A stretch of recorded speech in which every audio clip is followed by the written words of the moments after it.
The Wyoming darkness would have swallowed her whole if the cowboy hadn't come. 19-year-old Violet James lay unconscious beside her luggage on a desolate frontier road, abandoned 5 miles from civilization, vulnerable to wolves, outlaws, and the merciless 1876 winter descending upon the territory. When Caleb Irvine's wagon emerged from the moonlit sage, he found her, a sleeping stranger who would change everything. This is the story of how a midnight rescue became an epic love. Stay until the end and comment your city below so I can see how far this journey travels. The stagecoach wheels had long since faded into silence, leaving only the whisper of wind through dry sage and the settling cold of a Wyoming October evening. Violet James sat perfectly still on the roadside, her hands folded in her lap with a composure that betrayed none of the terror slowly wrapping itself around her heart like the approaching darkness. She had been sitting there for 3 hours.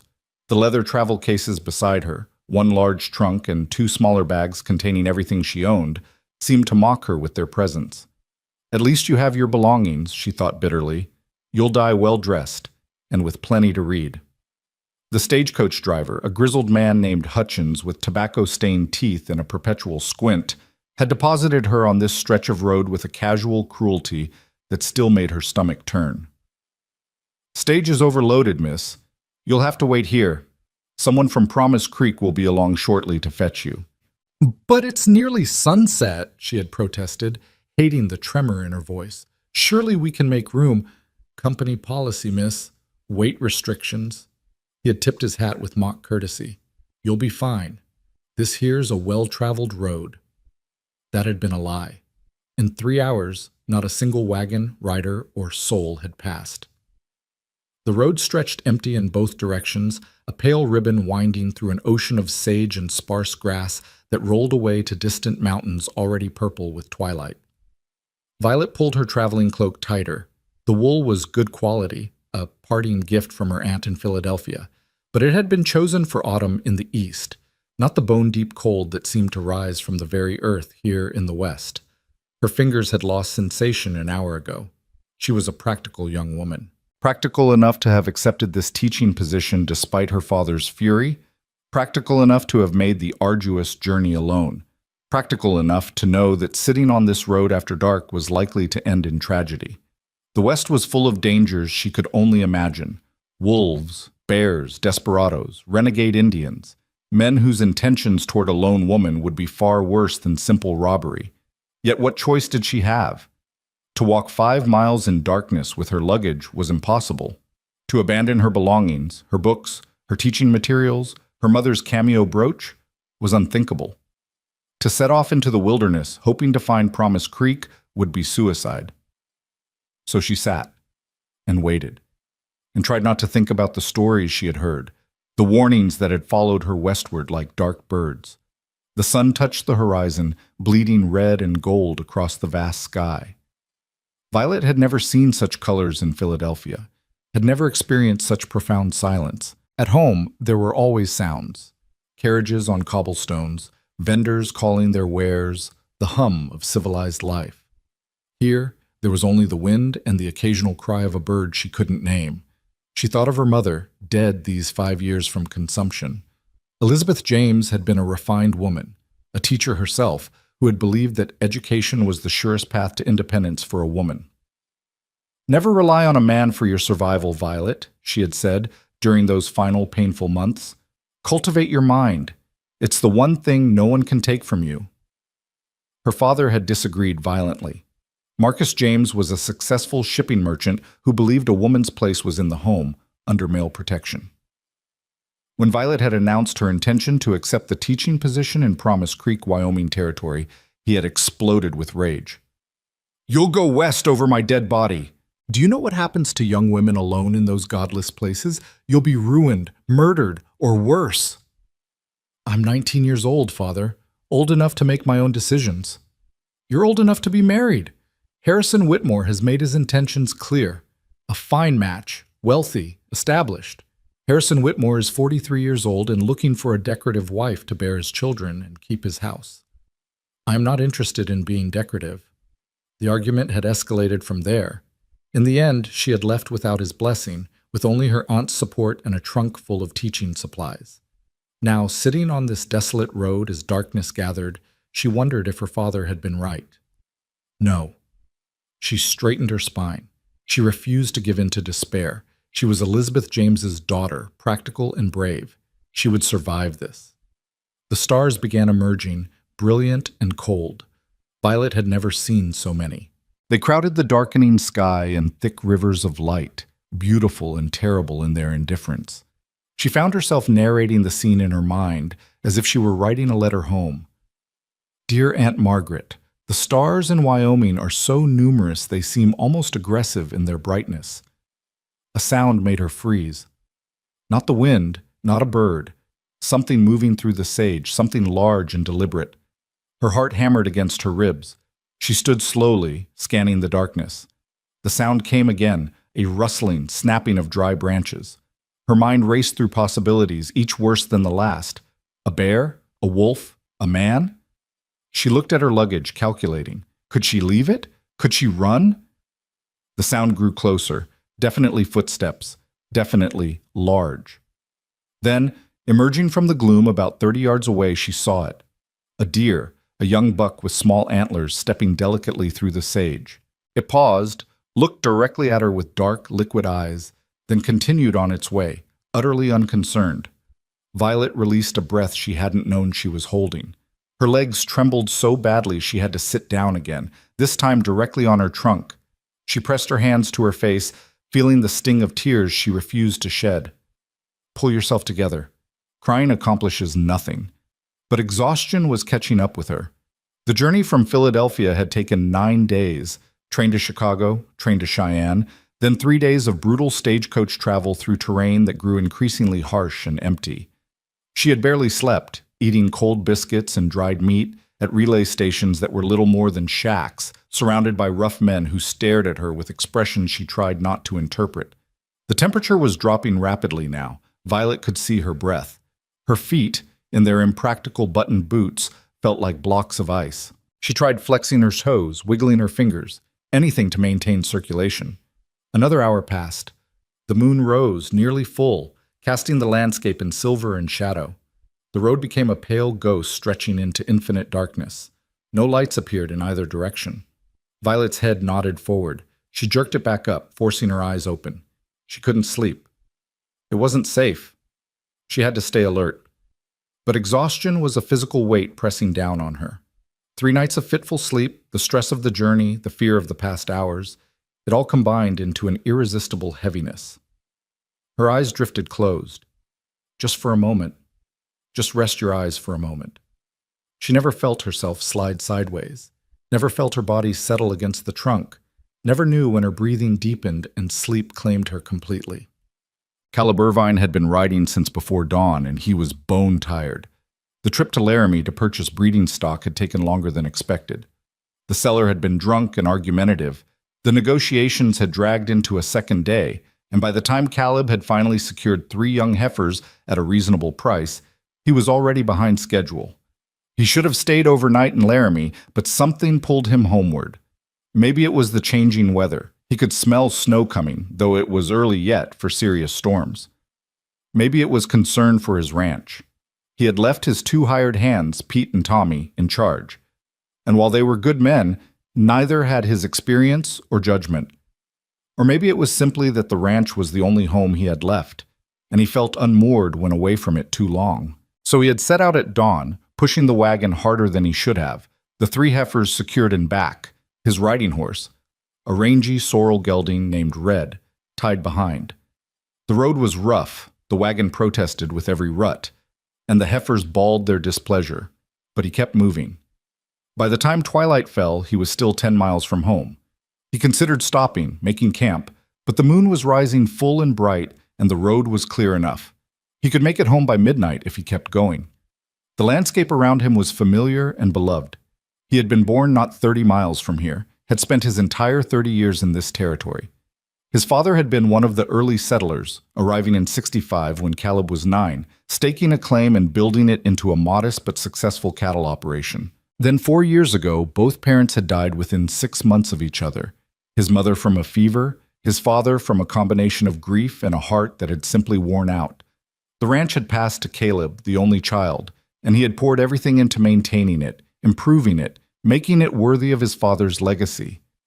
It was a lonely life, but it was his. He had tried courting a few times over the years. There was a widow in town, Mrs. Hadley, who had made her interest clear, and Sarah Connors, the banker's daughter, who was pretty enough. But nothing had taken root. The widow was bitter and sharp-tongued, and Sarah, while sweet, was looking for a more refined life than a rancher could provide. So he worked, managed the ranch, helped neighbors when needed, and told himself he was content. Most days, he even believed it. The wagon crested a small rise, and in the moonlight, Caleb saw something on the road ahead. He squinted, trying to make sense of the shapes. Luggage? Who would leave luggage sitting in the middle of the... He pulled the wagon to a halt, his hand automatically moving to the rifle secured beside him.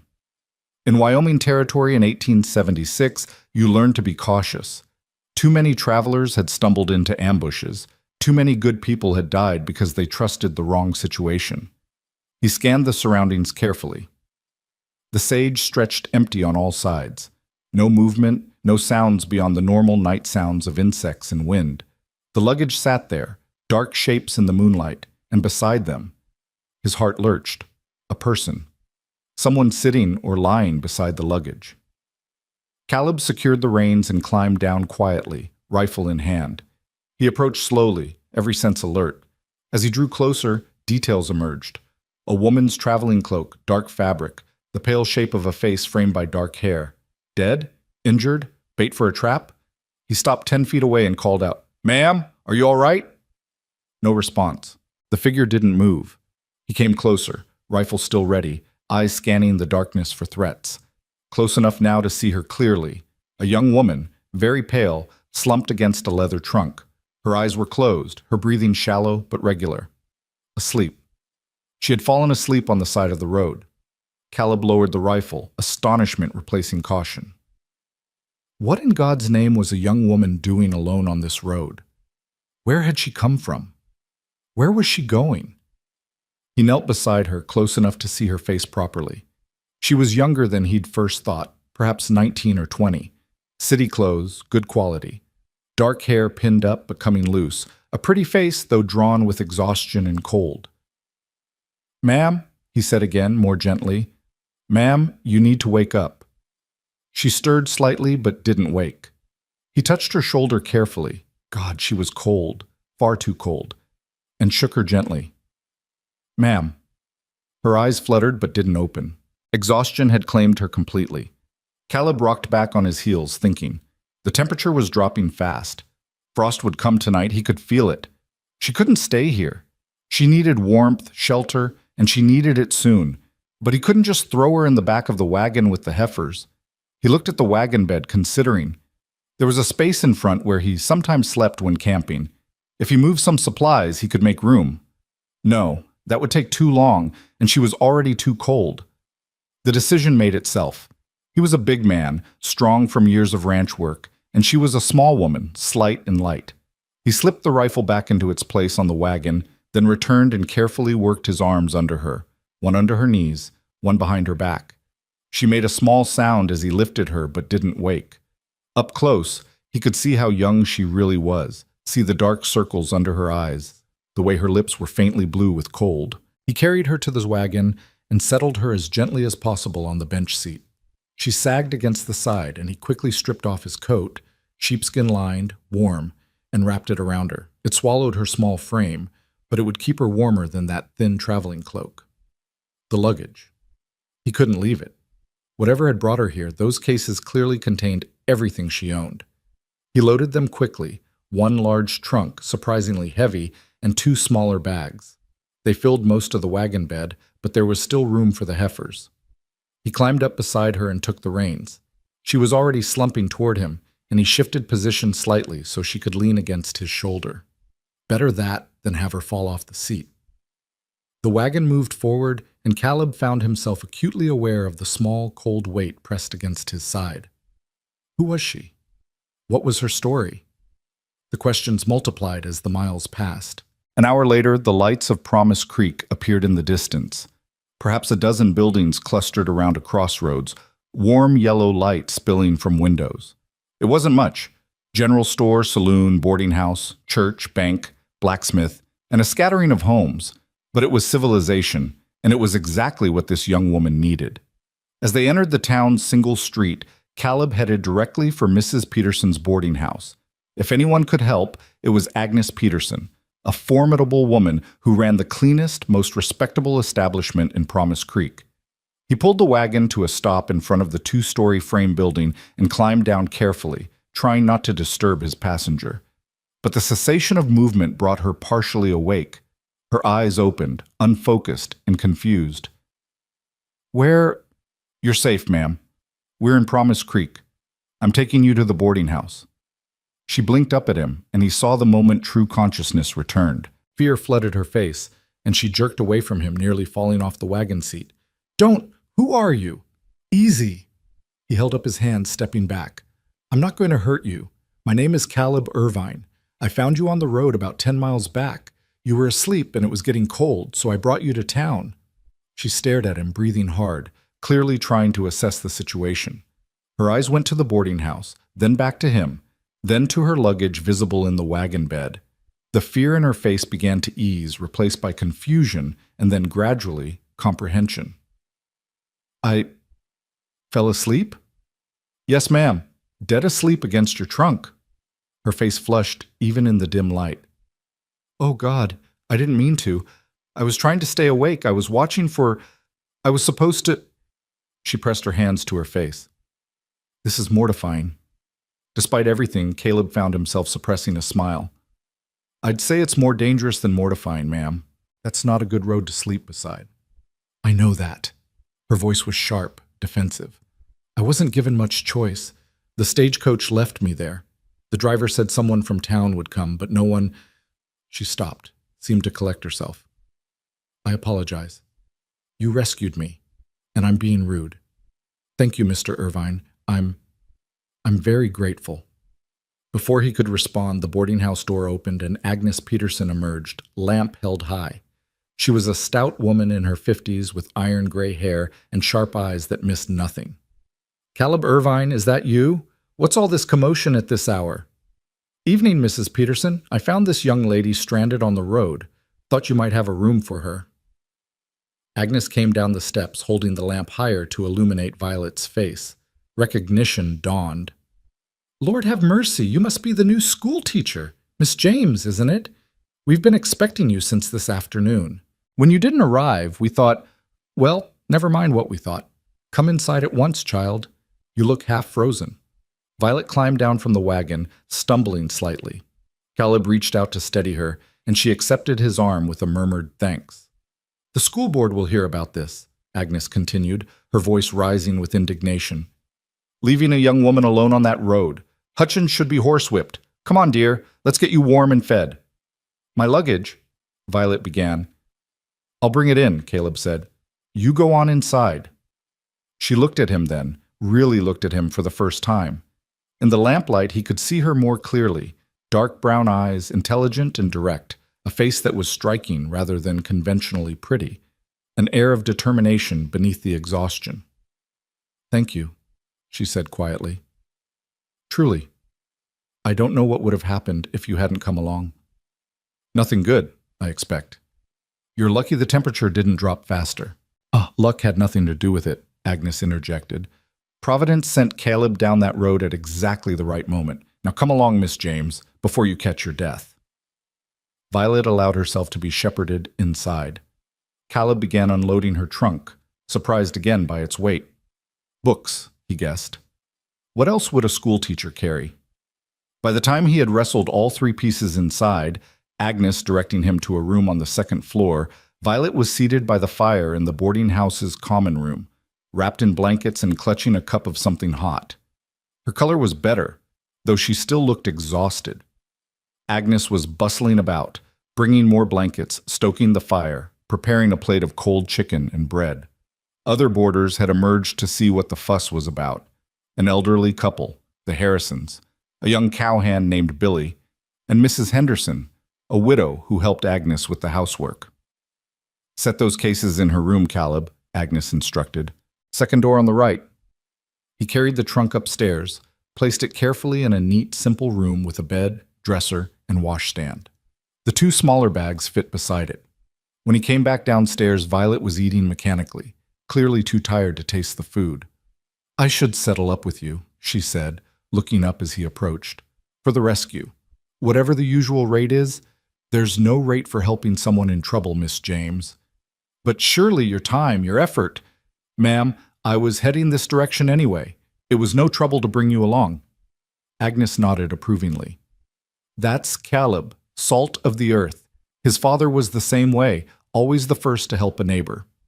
Violet studied him for a moment, then nodded slowly. "Then I'll simply say thank you again, Mr. Irvine. You may have saved my life tonight. Just glad I came along when I did." He picked up his hat, which he'd set on a side table. "I should be getting home. My hands will wonder what happened to me." "Of course." She stood, swaying slightly. Agnes rushed to steady her. "Safe travels, Mr. Irvine." He nodded to the room in general and headed for the door. Outside, the night air was crisp and cold, and his wagon waited where he'd left it, the heifers shifting restlessly in back. He climbed up, gathered the reins, and paused for a moment, looking back at the boarding house. Through the window, he could see Violet James by the fire, Agnes fussing over her, the new school teacher. Promise Creek had been waiting for a teacher for nearly a year, ever since old Mr. Thornton had died. The town's children had been running half wild, and the school board, such as it was, had finally scraped together enough money to hire someone. They'd expected a man, Caleb knew, or a much older woman. Not this slip of a girl from the east who had somehow ended up asleep beside her luggage on a dark Wyoming road. He shook his head, released the brake, and urged the team forward. The ranch was still 5 miles away, and morning would come early, whether he was ready or not. Violet woke to sunlight streaming through unfamiliar curtains and a moment of complete disorientation. Where? Memory returned in a rush, the road, the cold, falling asleep, waking to find herself in a wagon beside a stranger. Heat flooded her face. She had spent hours lecturing herself on staying alert, on being careful, on not becoming another cautionary tale of a foolish Eastern girl who thought she could handle the West. And then she had fallen asleep on the side of a road like a child who couldn't stay awake past bedtime. She sat up, wincing at her stiff muscles. The room was small but clean, her trunk and bags stacked neatly against one wall. Someone, Mrs. Peterson presumably, had removed her boots and loosened her dress but left her otherwise clothed, thoughtful and proper. A pitcher of water sat on the washstand, and Violet poured some into the basin, splashing her face. The water was cold enough to make her gasp, but it cleared the fog from her mind. Today was October 15th, 1876. She was in Promise Creek, Wyoming territory. She was here to teach, and she needed to present herself as a competent professional educator, not a helpless Eastern girl who needed rescuing. The thought of Caleb Irvine made her pause, hands still wet, staring at her reflection in the small mirror above the washstand. He had been unexpected. She had been raised on stories of rough Western men, crude, violent, motivated primarily by base instincts. Mr. Irvine had been none of those things. He had been gentle, respectful. He had covered her with his coat, brought her safely to town, refused payment, and left without expecting thanks or acknowledgement. His hands, when he'd steadied her as she climbed down from the wagon, had been careful and brief. She found herself hoping she would have the chance to thank him properly, perhaps when she was less exhausted and more coherent. A knock at the door interrupted her thoughts. "Miss James, are you awake, dear?" "Yes, Mrs. Peterson. Please, come in." Agnes entered with a tray containing coffee, eggs, toast, and what looked like fried potatoes. "I thought you might prefer to eat in your room this morning. You were so tired last night." "You're very kind." Violet accepted the tray gratefully. She couldn't remember the last time she'd had a hot breakfast. "Mrs. Peterson, I should ask about arrangements. The school board mentioned lodging would be provided, but this is your lodging, dear. The board is paying for your room here. It's all arranged. You'll have breakfast and dinner included, and I pack lunches for working folks, so I'll do the same for you. $1 a week, paid by the board, so you don't need to worry about that." Relief washed through Violet. She had been budgeting carefully, worried about how far her small savings would stretch. That's wonderful, thank you. Agnes settled into the room's single chair, clearly prepared for a chat. Now tell me about yourself, dear. Philadelphia, isn't it? That's a long way to come. Over breakfast, Violet found herself telling an edited version of her story. Her mother's death, her decision to teach, the conflict with her father, the long journey west. Agnes listened with shrewd, kind eyes, asking occasional questions. And your father? He didn't approve? No. He wanted me to marry a man I didn't love and settle into the life he'd planned for me. I wanted something different. Good for you. Agnes nodded firmly. Too many young women let themselves be pushed into situations that make them miserable. Teaching is honorable work, and Lord knows Promise Creek needs you. The children have been running absolutely wild since Mr. Thornton died. How many students should I expect? Oh, between 15 and 20 depending on the season. More in winter when the ranch children can be spared. Less in summer when everyone's needed for work. Ages 5 to 15, though some of the older boys are, well, you'll see. Some are bigger than you are and not always inclined to listen to a female teacher. Violet lifted her chin. I'll manage. Agnes smiled. I believe you will. You've got spine, I can see that. The school is just down the street. You can see it from your window, actually. She pointed and Violet saw a small white building with a bell tower. Needs some fixing up, I'll warn you. The roof leaks in one corner, the stove is temperamental, and the desks are in rough shape.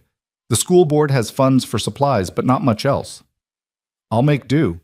Violet had known she wasn't coming to a pristine Eastern schoolroom. When am I expected to start? Monday. That gives you today and tomorrow to settle in, review your materials, meet some of the parents. The Reverend Collins, he's on the school board, wants to meet with you this afternoon at 2 o'clock. He'll show you the school and introduce you to the other board members. Perfect. That gives me time to unpack and prepare. Agnes stood. I'll leave you to it then. If you need anything, just come downstairs and holler. And Miss James, we're very glad you're here.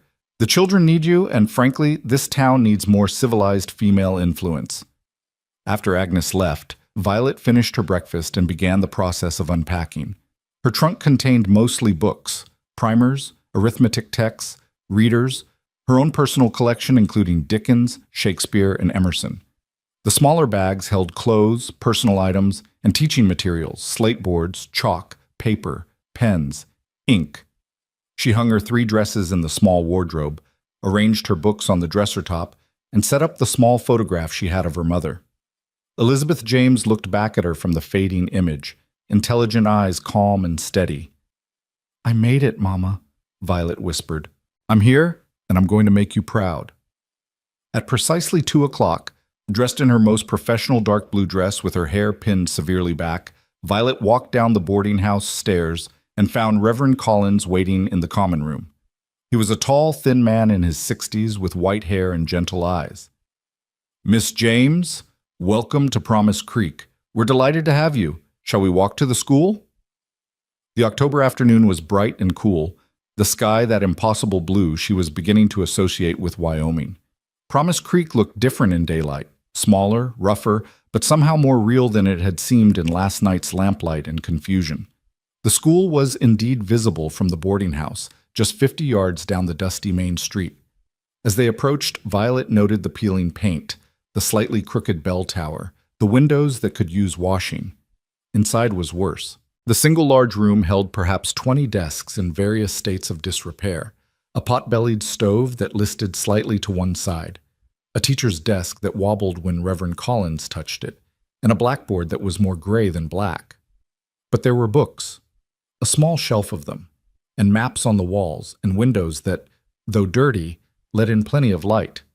It was shabby, but it was workable. I know it's not what you're accustomed to, Reverend Collins said apologetically. It's fine, Reverend. A school is made by its teacher and students, not its furnishings. He smiled, clearly relieved. You'll have 16 students initially. I've prepared a list with names and ages. The parents are required to provide whatever supplies they can, slates, primers if they have them. You'll need to assess each child's level individually, of course. They spent the next hour discussing logistics, school hours, 8 to 3 with an hour for lunch, Curriculum expectations, reading, writing, arithmetic, some history and geography, discipline policies, she would have full authority, though corporal punishment should be used sparingly, and the peculiar challenges of a frontier school where students might miss weeks during harvest or when family emergencies arose. 2 other school board members arrived, Mr. Henderson, who owned the general store, and Mr. Patterson, a rancher. Both were pleased to meet her, though she caught something skeptical in their eyes. She was young, female, and clearly from the East. They were reserving judgment. "We heard you had some trouble on the journey," Mr. Henderson said. "That fool Hutchins left you on the road." "I was rescued by a Mr. Irvine," Violet said carefully. "He brought me safely to Mrs. Peterson's." "Caleb Irvine?" Mr. Patterson's eyebrows rose. "Good man, Caleb. Best rancher in the county after his father passed. Keeps to himself mostly, but he'll help anyone who needs it." "He was very kind," Violet agreed. "We'll be speaking to the stage company about Hutchins," Reverend Collins said firmly. "That was unacceptable. You could have been seriously hurt." Violet wanted to say that she had been seriously frightened, that she had spent hours convinced she would die on that road, that she had never felt so alone or helpless. But that wouldn't establish her as the competent professional she needed to be, so she simply nodded and said, "I appreciate your concern." By the time she returned to the boarding house, the sun was setting and her head was swimming with information. She had a list of students, a key to the school, and a slightly better sense of what she had gotten herself into. Agnes had dinner waiting, pot roast with potatoes and carrots, thick bread, and apple pie. The other boarders joined them at the large dining table, the elderly Harrisons, who were friendly and curious, young Billy, the cowhand, who was painfully shy, and Mrs. Henderson, who immediately began offering advice about handling unruly students. "My nephew James is one of yours," Mrs. Henderson said. "Bright boy, but full of mischief. Don't let him intimidate you." "I won't," Violet assured her. After dinner, exhausted but satisfied, she climbed the stairs to her room. Through her window, she could see the darkening street, the school building sitting quiet and waiting, and beyond it, the vast rolling landscape that stretched to mountains she couldn't quite see in the gathering darkness. This was her home now. This raw, rough little town. These people who were giving her a chance.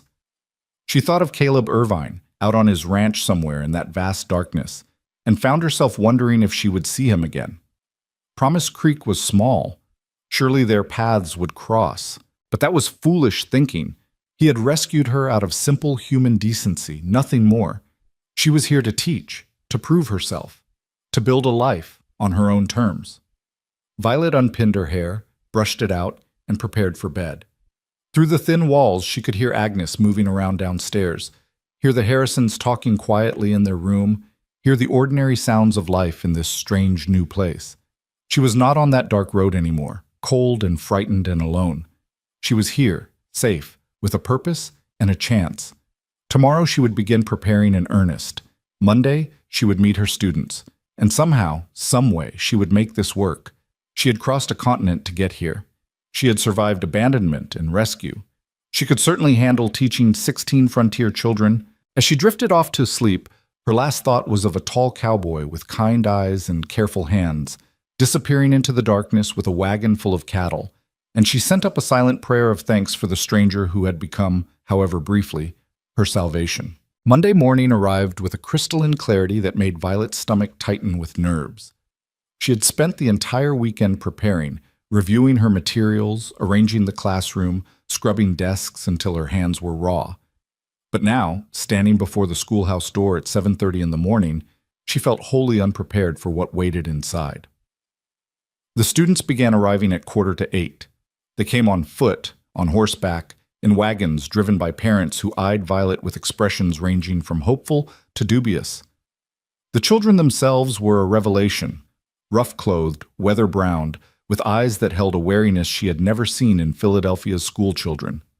A boy of perhaps 14, tall and rangy with sun-bleached hair, was the first to speak.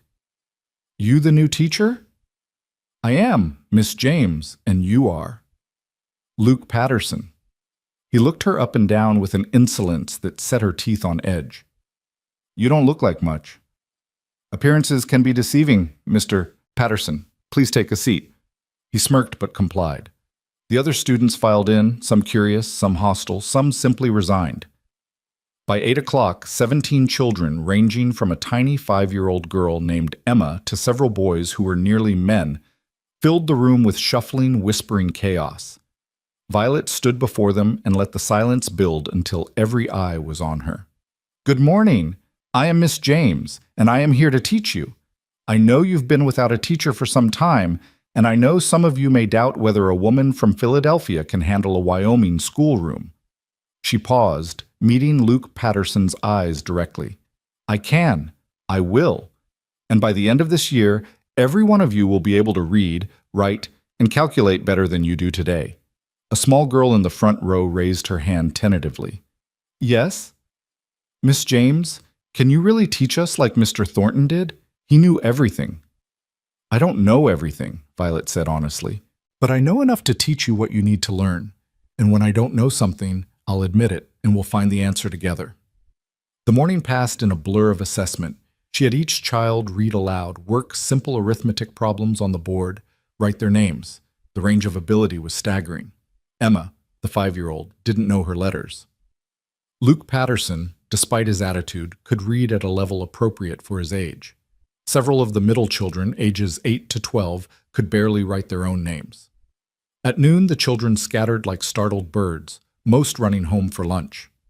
Violet sat at her desk, overwhelmed by the enormity of the task. How could she possibly meet such varied needs with no assistance and minimal materials? "Miss James?" A voice from the doorway startled her. A woman in her 30s stood there, holding a basket. "I'm Sarah Patterson, Luke's mother. I wanted to apologize for my son's rudeness this morning." "He wasn't the rudest student I've ever encountered," Violet said diplomatically. Sarah smiled wryly. "That's kind of you. Luke's father died 2 years ago, and the boy thinks he's a man now. He doesn't take well to female authority." She set the basket on the desk. "I brought you some lunch. Thought you might not have had time to prepare anything." Inside the basket were sandwiches, apples, and fresh cookies.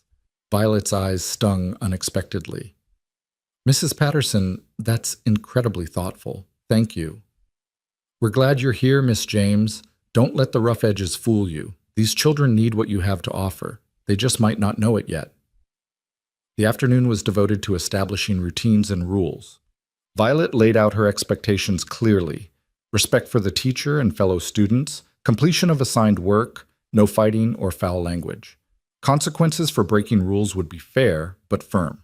"What if we don't follow your rules?" Luke asked, challenge in his voice. "Then you'll discover I have a great deal of patience for honest mistakes and absolutely none for deliberate defiance," Violet replied evenly. "I suggest we all prefer the former." By 3 o'clock, when she dismissed the class, Violet was exhausted but cautiously optimistic. The children had tested her boundaries, of course they had, but she had held firm without losing her temper or resorting to harsh punishment. Several of the younger children had warmed to her. The older boys remained skeptical, but that was to be expected. The pattern continued through the week. Each day brought small victories and small frustrations. Emma began learning her letters with a joy that made Violet's heart swell. A boy named Samuel, who had seemed sullen and slow, revealed a remarkable aptitude for arithmetic once Violet took the time to explain concepts he had missed. Luke Patterson remained a thorn in her side, testing her constantly, but even he began grudgingly completing his assignments. By Friday afternoon, Violet felt she had earned a small measure of respect. The children no longer whispered and giggled when she turned her back. Most of them were completing their work. The schoolhouse felt less like a battlefield and more like an actual place of learning. She was locking the schoolhouse door, her arms full of papers to grade over the weekend, when she heard a familiar voice. "Miss James?" She turned to find Caleb Irvine standing beside a wagon, hat in hand. Her heart did an unexpected skip. She hadn't seen him since that first night, though she had thought of him often, usually with gratitude, sometimes with curiosity about the quiet cowboy who had rescued her. "Mr. Irvine, this is a surprise." "I hope I'm not intruding. I was in town for supplies and thought I'd check on how you're settling in." "That's very kind." She shifted her papers awkwardly. "I'm settling well, thank you. The teaching is challenging but rewarding. He smiled, and she noticed for the first time how it transformed his face, softening the weathered lines and revealing a warmth that hadn't been visible in the darkness of their first meeting. I heard you had some trouble with Luke Patterson. News travels fast in a small town. That it does. Luke's not a bad kid, just angry about losing his father. He'll come around if you're patient. I intend to be. She paused, then added, Mr. Irvine, I never properly thanked you for rescuing me. I was exhausted and frightened, and you were extraordinarily kind. No thanks necessary, Miss James. Anyone would have done the same. I'm not sure that's true, but I appreciate the modesty. A gust of wind caught her papers, and she clutched them tighter. I should get these back to the boarding house before they blow away. Let me help. He stepped forward, taking half the stack before she could protest. I'll walk you back. They fell into step together, moving down the dusty street in the late afternoon light. Promise Creek was quiet at this hour, most people either working or preparing for supper. Violet found herself acutely aware of Caleb's presence beside her, his height, the easy way he moved, the respectful distance he maintained. How are you finding Wyoming territory, Shab? He asked. Vast, beautiful in a way I didn't expect. Harsher than Philadelphia, certainly, but there's something honest about it. That's a good word for it, honest. The land doesn't lie to you. If you're willing to work hard and smart, you can make a life here. If you're lazy or foolish, it'll break you. Which are you, Mr. Irvine? Hardworking or smart? He laughed, a low, genuine sound. I try to be both. My father taught me that ranching requires equal parts labor and judgment. You can't just outwork problems. You have to outthink them too. Your father passed away, I understand. I'm sorry. 4 years ago now, sometimes feels like yesterday, sometimes feels like a lifetime. They reached the boarding house steps. He would have liked you, I think. He respected people who took risks to build something meaningful. Is that what you think I'm doing? Taking a risk? Aren't you? Coming west alone? Teaching in a frontier school? That takes courage, Miss James. She looked at him directly then, meeting his gray-blue eyes. Or desperation. Sometimes it's hard to tell the difference. Maybe it's both. Maybe that's what makes it brave. Before she could respond, Agnes appeared in the doorway. Caleb Irvine, are you keeping Miss James standing in the cold? Come inside, both of you. I just made coffee. I should get back to the ranch, Mrs. Peterson. Just wanted to check on Miss James. Nonsense. You've driven all this way. You can spare 10 minutes for coffee. Agnes's tone brooked no argument. Inside, the boarding house was warm and fragrant with cooking smells. Agnes poured coffee while Violet and Caleb settled at the common room table. Mrs. Henderson joined them, eager for gossip, and soon the conversation turned to town news. Who was courting whom, whose crops had done well, the upcoming church social. Violet found herself relaxing, enjoying the easy camaraderie. Caleb contributed little but listened attentively, occasionally offering a quiet observation that revealed how closely he paid attention to the world around him. She noticed how Agnes and Mrs. Henderson treated him with genuine affection and respect, how they asked after his ranch hands and his cattle with real interest. When he finally rose to leave, Agnes packed him a basket of food despite his protests. You live on your own, Caleb. Someone needs to make sure you eat properly. My hands cook, Mrs. Peterson. Your hands cook beans and bacon. That's not proper nutrition. She thrust the basket into his arms. Don't argue with me. He accepted with good grace, then turned to Violet. Miss James, I should mention the schoolhouse stove. Pete, one of my hands, is good with metal work. If you're having trouble with it, I could send him into town to take a look. The stove is temperamental, Violet admitted. It smokes something terrible, and half the time I can't get it hot enough to warm the room properly. I'll send Pete by tomorrow afternoon. He'll get it working right. That's very generous, but I can't ask you to... You're not asking. I'm offering. The children need a warm schoolhouse come winter. After he left, Agnes smiled knowingly at Violet. That man is interested in you. Don't be ridiculous. He's just being neighborly. Caleb Irvine checks the schoolhouse stove, offers his hand services without being asked. That's not neighborly, dear. That's courting. He's doing no such thing, but Violet felt her cheeks warm. Mrs. Henderson nodded sagely. Agnes is right. I've known Caleb since he was a boy. He's never once paid special attention to any woman in town, until now. You're both imagining things. He rescued me, felt responsible, and now he's simply being kind. There's nothing more to it. But that night, lying in bed with moonlight streaming through her window, Violet replayed the conversation. The way he had smiled, the way he had called her brave, the way he had noticed the stove problem without her mentioning it.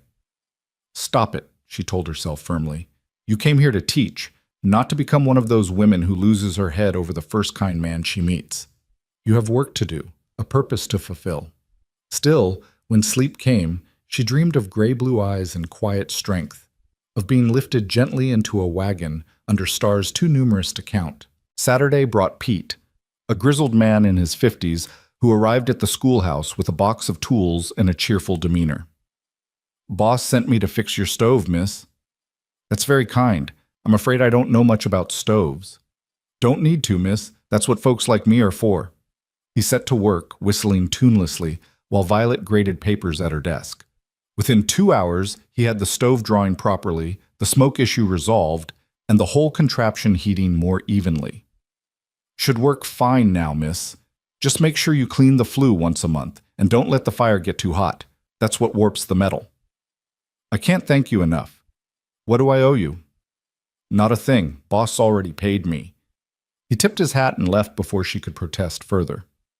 Sunday morning, Violet attended church for the first time. A simple white building with wooden pews and windows that rattled in the wind. Reverend Collins preached about community and service, and Violet found herself moved despite the rough setting. Afterward, families gathered outside, and several parents approached to thank her for her work with their children. Samuel actually wants to come to school now, one mother said, eyes bright with gratitude. He never wanted to come before. A rancher named Tom Butler clapped her shoulder with casual familiarity that would have been shocking in Philadelphia. My daughter Mary says you're a real teacher, not like some we've had. Says you actually explain things instead of just expecting them to know. The praise warmed her more than she expected. These people had taken a chance on her, and she was beginning to prove worthy of their trust. She was chatting with Sarah Patterson when she saw Caleb arrive, dressed in clean work clothes and a jacket. He spotted her, nodded a greeting, and headed inside. Her heart did that unexpected skip again. He comes to church most Sundays, Sarah said quietly, following Violet's gaze. Not as social as some, but he's a good man. His faith is quiet but real. I was just... Sarah smiled. It's all right, Miss James. Half the unmarried women in 3 counties have tried to catch Caleb Irvine's attention. If you're the one who succeeds, more power to you. After the service, as people dispersed, Caleb approached. Miss James, how's the stove working? Perfectly. Pete is a magician. Please thank him again for me. I will. He hesitated, then said, I wonder if I might ask a favor. Of course. My hands, Pete and Tommy, they never learned to read properly. I've been teaching them myself, but I'm not much of a teacher. I was wondering if you might have primers or materials I could borrow. I'd pay for them naturally. Violet's estimation of him rose another notch. Mr. Irvine, I have several primers, and you're welcome to borrow them free of charge. Teaching your hands to read is admirable. They want to learn, Pete especially. He has grandchildren back east, and they write to him, but he can't read the letters without help. It embarrasses him. Come by the schoolhouse Monday after class. I'll gather materials for you. I appreciate it, Miss James. Monday afternoon, Caleb arrived as promised. Violet had selected 3 primers of varying difficulty, plus a basic arithmetic text and a reader with simple stories.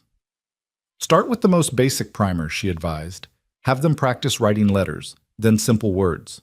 The key is consistency. Even 15 minutes a day will make a difference. He took the books carefully, as if they were precious. Thank you. This means a lot to them. If they have questions, or if you'd like advice on teaching methods, you're welcome to ask. I'm always at the school until 4 o'clock. I might take you up on that. He paused at the door. Miss James, there's a church social this Saturday evening. Potluck dinner, some music. I wondered if you might like to attend, as friends, he added quickly. I know you're new to town, and it's a good chance to meet more people. Her pulse quickened. That sounds lovely. Yes, I'd like to attend. I could pick you up at 6 if that suits. That would be perfect. After he left, she stood in the empty schoolhouse, books scattered across her desk, and realized she was smiling. Just friends, he had said, but something in his eyes suggested the possibility of more, given time. The week passed in a pleasant blur of teaching and preparation. Violet found her rhythm with the students, pushing them when they needed pushing, encouraging when they needed encouragement, disciplining firmly but fairly when necessary. Even Luke Patterson was slowly warming to her, though he'd die before admitting it. Saturday evening arrived cool and clear. Violet dressed in her best dress, a deep green wool that brought out her eyes, and pinned her hair in a softer style than her usual severe bun. Agnes fussed over her like a mother hen. "You look beautiful, dear. Caleb won't know what hit him." "It's not like that, Agnes." "Of course not." Agnes's tone was pure innocence. When Caleb arrived promptly at 6, Violet saw his eyes widen slightly at her appearance. "You look very nice, Miss James." "Thank you. So do you." He had clearly made an effort. Clean shirt, pressed trousers, hair still damp from washing. The church social was held in the town's largest building, actually a barn owned by the Hendersons that served for community gatherings. Inside, lanterns provided warm light, tables groaned with food, and someone was playing a fiddle in the corner. The space was crowded with townspeople Violet recognized from church and from students' parents. Caleb guided her through introductions, to families she hadn't met, to other ranchers, to the banker Mr. Connors and his daughter Sarah, a pretty blonde girl who eyed Violet with barely concealed jealousy. "Miss James," Sarah said with sugary sweetness, "how brave of you to come all this way to teach. I could never be so adventurous." "It's not really adventure," Violet replied evenly. "It's work I'm qualified for and called to do. Still, to leave civilization for this rough place, you must miss Philadelphia terribly."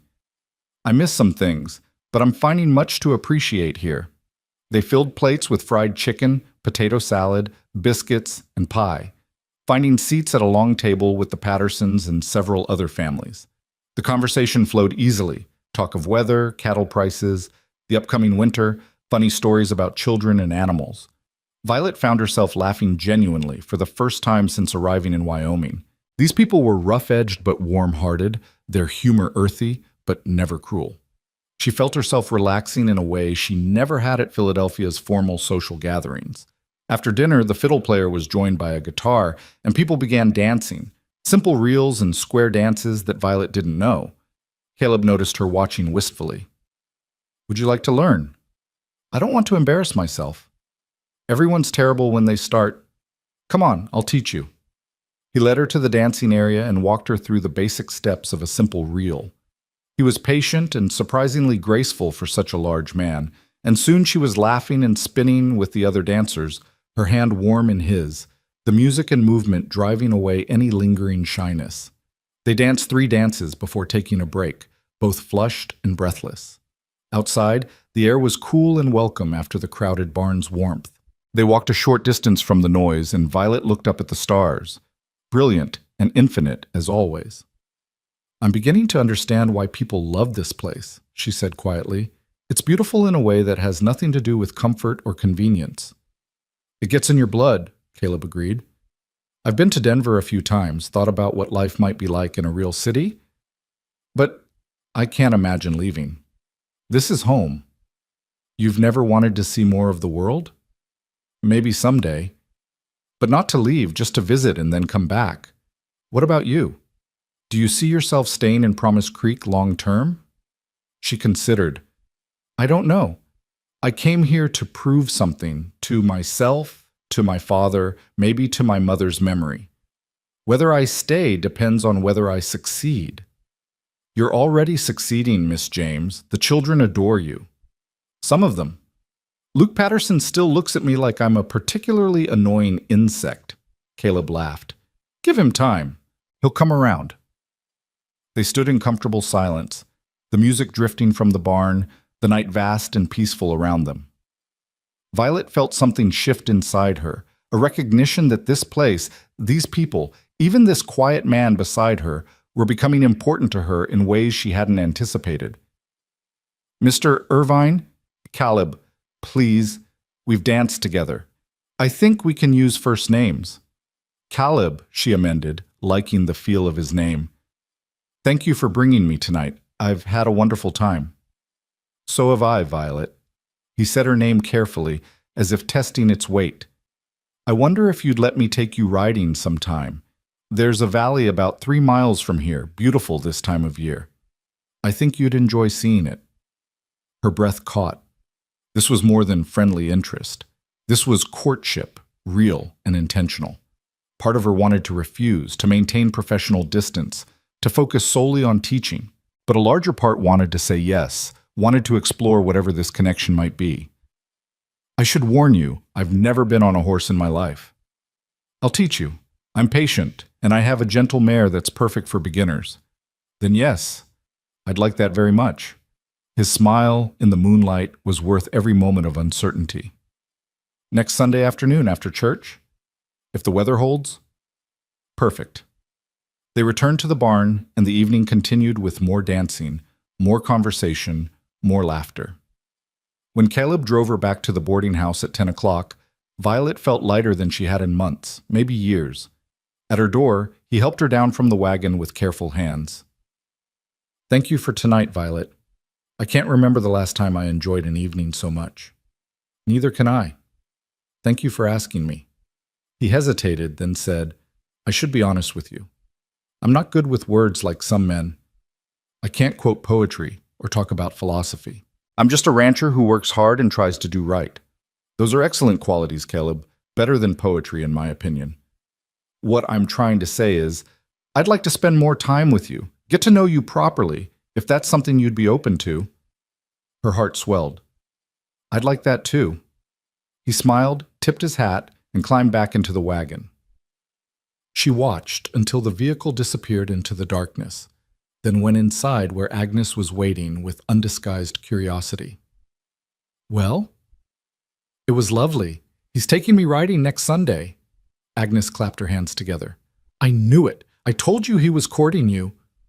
You were right, Violet admitted, though I still can't quite believe it. Why not? You're intelligent, beautiful, brave. Why wouldn't a good man be interested? Because I'm a teacher. Because I have ambitions beyond marriage. Because I don't want to be someone's property. Caleb Irvine doesn't want property, dear. He wants a partner. There's a difference. His mother was one of the strongest women I ever knew. She ran that ranch right alongside her husband, and he valued her judgment on everything. That's how Caleb was raised. He won't want a simpering wife. That night, Violet lay awake thinking. Her plan had been so clear. Come west, teach, prove her independence, build a life on her own terms. Romance, if it came at all, would be far in the future with someone who understood and supported her vocation. But Caleb had appeared unexpectedly, and everything felt different. He didn't seem threatened by her education or her work. He treated her as an equal, not a decoration. When he looked at her, she saw respect alongside the growing affection. Was it possible to have both? To teach and to love? To build a life that included partnership without sacrificing independence? She didn't know. But she found herself wanting to find out. The next week brought the first real cold snap. Frost every morning, breath visible in the air, students arriving bundled in whatever warm clothes their families could provide. The repaired stove worked beautifully, keeping the schoolhouse warm enough for learning. Thursday afternoon, as Violet was preparing to dismiss class, Luke Patterson approached her desk. He looked uncomfortable, shifting his weight from foot to foot. Miss James, I should... He stopped, frustrated. Yes, Luke? I was rude to you when you first came, and I've been difficult all month. I'm sorry. The apology clearly cost him. Violet kept her expression neutral. I appreciate that, Luke. What changed your mind? My ma says you're a good teacher, and I guess, well, I've learned more this month than I did in 6 months with Mr. Thornton. Not that he wasn't good, Luke added hastily, but you explain things better, make them make sense. Thank you. That means a great deal to me. Also, Caleb Irvine says you're all right, and Caleb doesn't give his approval lightly. Violet's eyebrows rose. You know Mr. Irvine?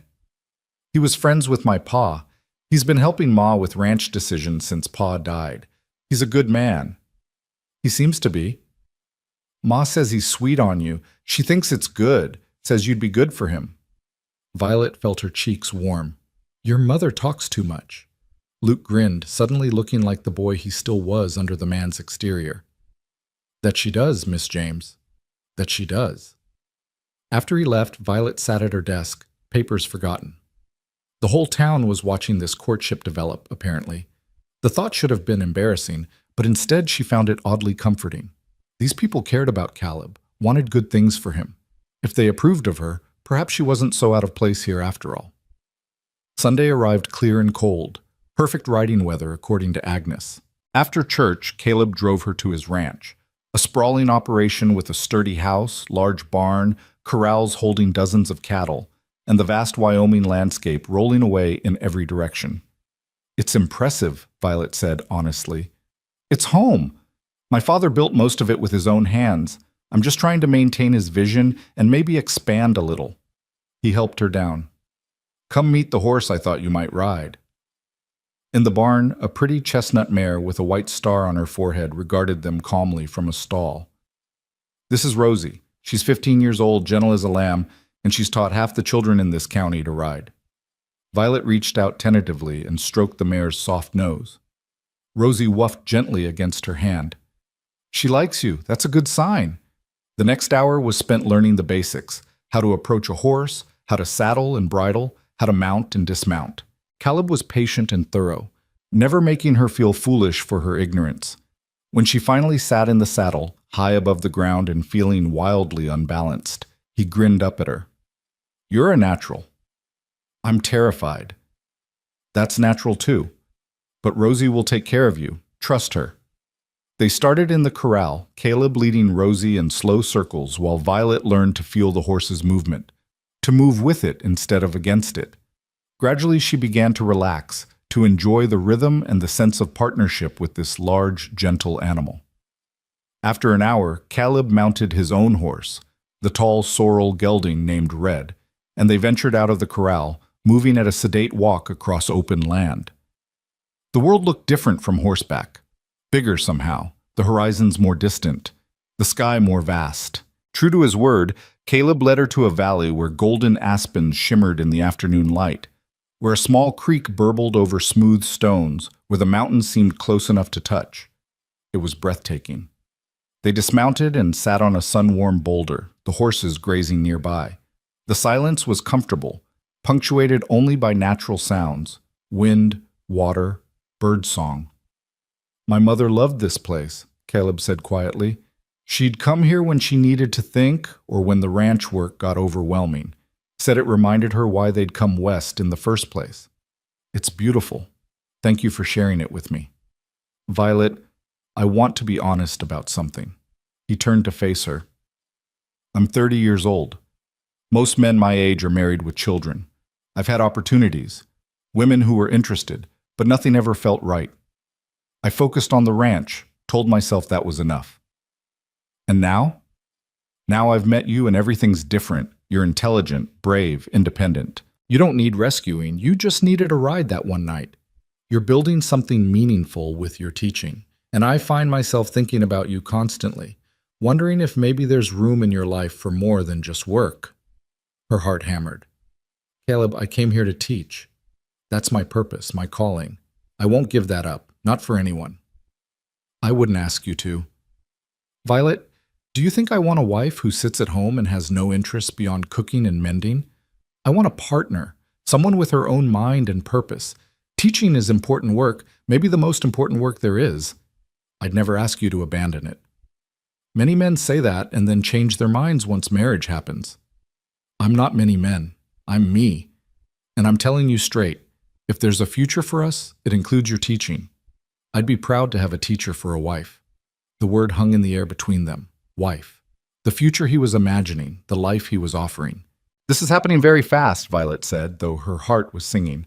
We've known each other a month. I know that's not long by some standards, but out here, people learn to recognize what matters quickly. Life's too uncertain to waste time on half measures. He took her hand carefully. I'm not asking you to marry me today. I'm asking if I can court you properly. If you'll give us, a chance to see where this might lead. She looked at their joined hands, at his earnest face, at the beautiful valley spread before them. Everything in her Philadelphia upbringing said this was reckless, that she should be cautious, that she barely knew this man. But her heart, and the part of her that had been brave enough to come west in the first place, knew the answer. Yes, court me properly. Let's see where this leads. His smile could have lit the valley. He raised her hand to his lips and kissed her knuckles gently, a gesture of respect and promise. Thank you. You won't regret this. I hope not. Because, Caleb, I need you to understand, I won't be a conventional wife. I'm educated, opinionated, and stubborn. I wouldn't want you any other way. They rode back to the ranch as the sun began its descent, painting the sky in shades of amber and rose. At the barn, as Violet learned to unsaddle Rosie and brush her down, Pete and Tommy appeared to take over. Pete winked at Caleb. Boss, those primers you got me? Working like a charm. I read a whole letter from my daughter last week, hardly needed help at all. That's wonderful, Pete. Miss James deserves the credit. She selected the materials. Then thank you, miss. Makes an old man feel young again, learning to read proper. On the drive back to town, with darkness falling and stars beginning their nightly emergence, Violet felt peace settle over her. This was right. Frightening, unexpected, impossibly fast, but right. At the boarding house, Caleb walked her to the door. Same time next Sunday? I'd like that. And Saturday evening, there's a harvest dance at the Hendersons. May I take you? Yes. He smiled, tipped his hat, and drove away into the night. Violet stood on the porch, watching until his wagon disappeared, feeling like a girl in a novel, except this was real, happening to her in Wyoming Territory in 1876. Agnes met her at the door with knowing eyes. You're glowing, child. We're courting, officially. Best news I've heard all year. Agnes hugged her. Caleb Irvine is as good as they come. Your life here is truly beginning. That night, Violet wrote to her aunt, a long letter describing the teaching, the town, and carefully mentioning Caleb. Her aunt would be thrilled. Her father, if he ever learned of it, would be furious. A cowboy, a rancher, not the refined Philadelphia match he'd imagined. But this wasn't about pleasing her father. This was about building a life that honored her mother's memory and her own dreams. Teaching children, yes, but also opening herself to love, to partnership, to possibilities she hadn't dared imagine. She fell asleep thinking of gray-blue eyes and careful hands, of a valley golden with aspens, of a future that might include both independence and belonging, both purpose and love. The cowboy who had lifted her gently into his wagon that first night was lifting her still, not away from her dreams, but toward a fuller, richer version of them than she had ever conceived possible. November arrived with the vengeance, bringing temperatures that made Violet grateful for every improvement Caleb had made to the schoolhouse stove. The children arrived each morning with frost in their hair and reddened cheeks, crowding around the warmth before reluctantly taking their seats. Outside, the landscape transformed daily. The remaining golden leaves stripped away by wind, the grass fading to brown, the sky taking on that peculiar crystalline quality that promised snow. Violet's courtship with Caleb continued through the changing season, growing deeper with each passing week.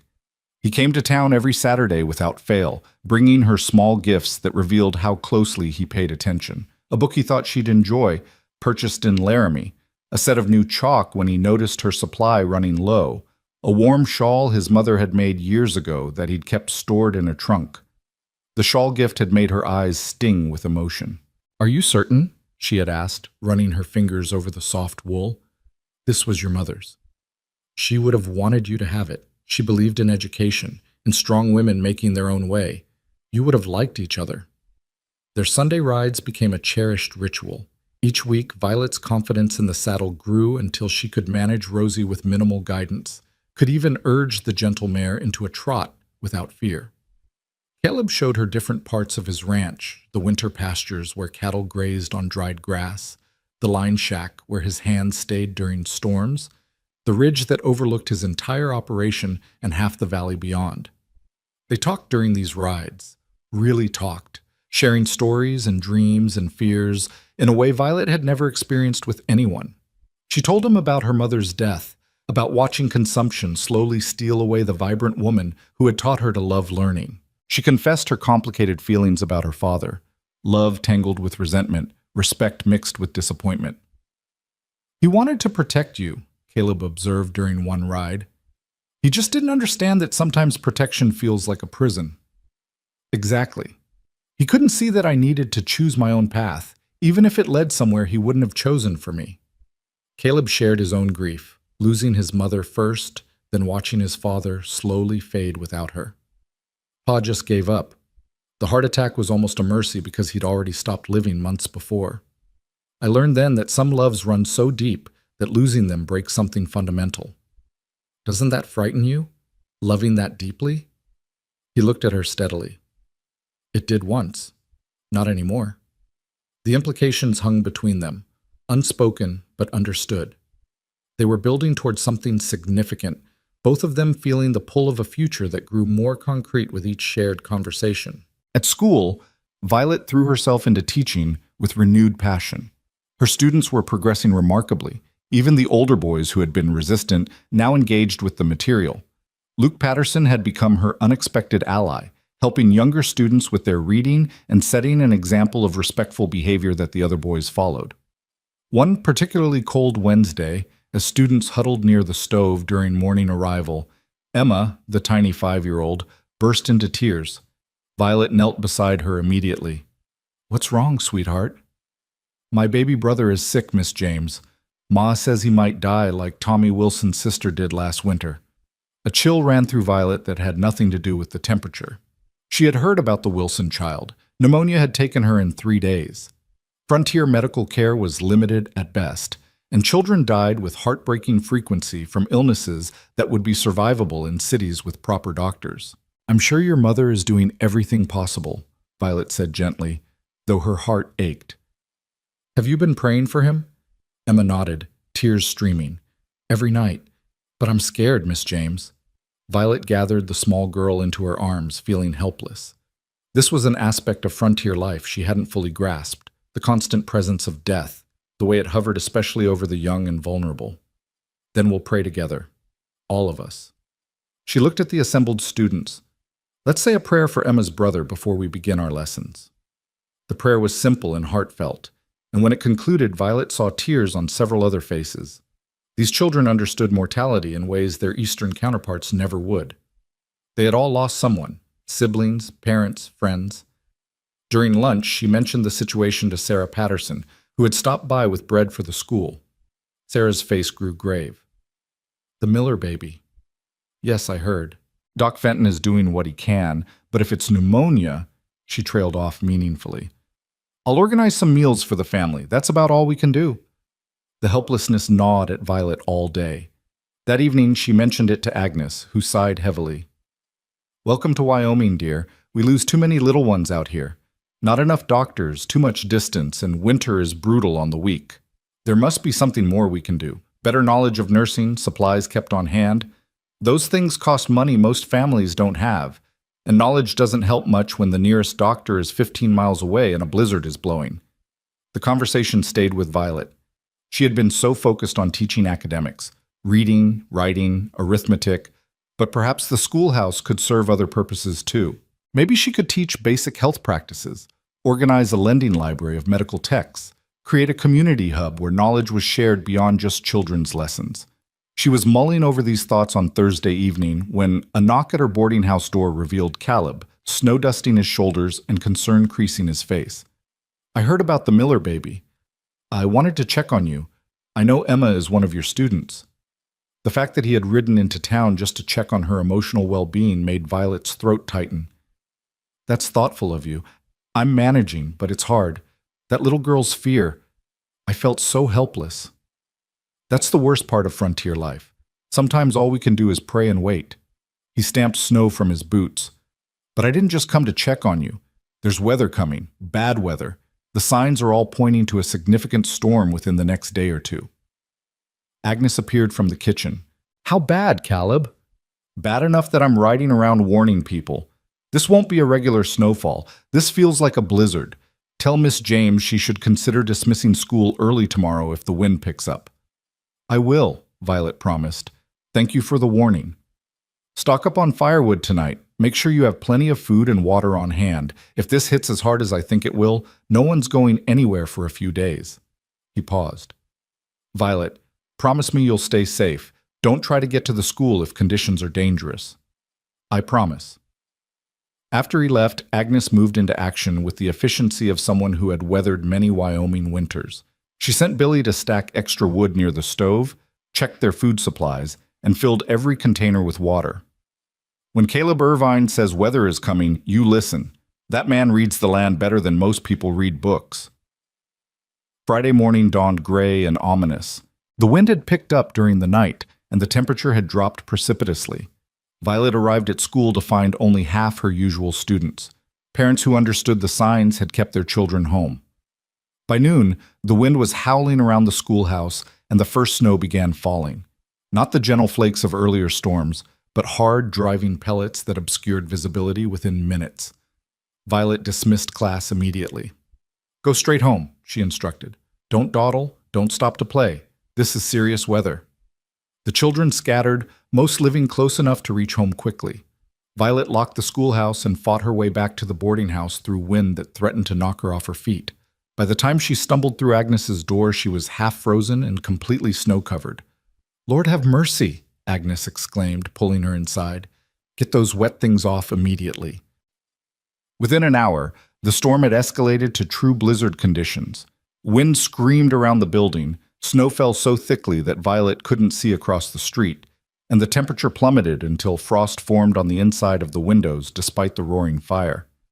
The boarding house residents gathered in the common room, the warmest space, and settled in to wait out the storm.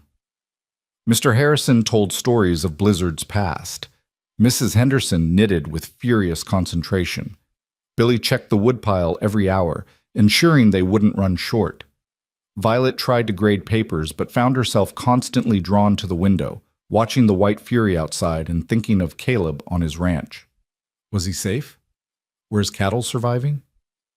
The worry gnawed at her. "He'll be fine," Agnes said quietly, noticing Violet's anxiety. "Caleb knows how to handle weather. He'll have secured everything and taken shelter well before it got dangerous." But as afternoon faded to early evening and the storm showed no signs of abating, Violet's worry intensified. The blizzard was worse than anything she had experienced. The wind sounded alive, malevolent, rattling the building as if trying to tear it apart. Snow piled in drifts that reached the windowsills, and the cold was so intense that even sitting near the fire, she couldn't get warm. Just after 5 o'clock, a pounding at the door made everyone jump. Billy fought to open it against the wind, and a snow-covered figure stumbled inside. Caleb, barely recognizable under inches of accumulated snow and ice. "Good God, Caleb!" Agnes rushed forward. "What are you doing out in this?" "Had to check on people." He was shaking violently, his words slurred with cold. "The Hendersons' roof was damaged. I helped secure it, then checked on Mrs. Wilson living alone out on Creek Road. Made it to town to check." He swayed dangerously. Violet was at his side instantly, helping Agnes guide him to a chair near the fire. "You fool, you could have died. People needed help." His lips were blue, his face dangerously pale. Agnes barked orders. "Billy, get blankets. Mrs. Henderson, hot coffee. Now, Violet, help me get his coat off. Careful, the fabric's frozen stiff." They worked quickly, stripping away layers of frozen clothing, wrapping him in blankets, forcing hot coffee between his chattering teeth. Violet's hand shook as she rubbed his ice-cold fingers, trying to restore circulation. "You stubborn, impossible man," she whispered fiercely. "What were you thinking, riding around in a blizzard?" "Thinking people needed help," he managed, his eyes finding hers. "Including you. Had to make sure you were safe." Her anger evaporated, replaced by a tenderness so acute it hurt. "I'm safe. Thanks to you and your warnings, everyone got prepared, but you... Caleb, you could have frozen to death. Worth the risk." His shaking was beginning to subside as the warmth penetrated. "Couldn't sit at the ranch wondering if you were all right." Agnes exchanged a significant look with Mrs. Henderson. "Young man, you're staying here tonight. That storm isn't letting up, and I won't have you trying to ride back to your ranch in these conditions. Don't want to impose. You're not imposing, you're accepting hospitality. We have a spare room, and you're in no condition to go anywhere. Agnes's tone brooked no argument. Over the next hour, as Caleb gradually warmed and recovered, the full story emerged. He had spent the day securing his own ranch, then had ridden out to check on neighbors who might be in trouble. The Hendersons' damaged roof could have led to disaster. Mrs. Wilson, elderly and alone, had been running low on firewood. He had helped both before fighting his way to town to check on others. "That's who you are," Violet said quietly, sitting beside him with her hand wrapped around his, no longer caring who saw or what assumptions they made. "You put everyone else's safety before your own." "Not everyone. I was primarily worried about one person." His eyes held hers with an intensity that made her breath catch. Agnes cleared her throat meaningfully. "Well, now that our hero has thawed, let's have dinner. We'll all feel better with hot food." The meal was simple but hearty: beef stew that had been simmering all day, fresh bread, and dried apple pie. The storm continued its assault outside, but inside the boarding house, warmth and companionship created an island of safety. Caleb's presence added something Violet couldn't quite name, a sense of security, of rightness, that went beyond the practical fact of having a strong man in the house during a crisis. After dinner, Mr. Harrison produced a worn deck of cards and taught Violet and Caleb a game called Pitch. Laughter filled the common room as mistakes were made and gentle teasing ensued. It struck Violet that this was what family felt like, not her austere Philadelphia home with its rigid protocols, but this: warmth, easy affection, people taking care of each other without expectation of reward. Around 9 o'clock, Agnes declared bedtime. "Caleb, you'll take the spare room at the end of the hall. There's a good feather bed and plenty of blankets. Violet, dear, help me bring up fresh linens." In the spare room as they made up the bed together, Agnes said quietly, "That man rode through a blizzard to make sure you were safe. If that's not love, I don't know what is." "Agnes, don't Agnes me. I've seen a lot of courtships in my day, and I'm telling you, what you two have is rare. Don't let fear or propriety or whatever else is holding you back get in the way of something real."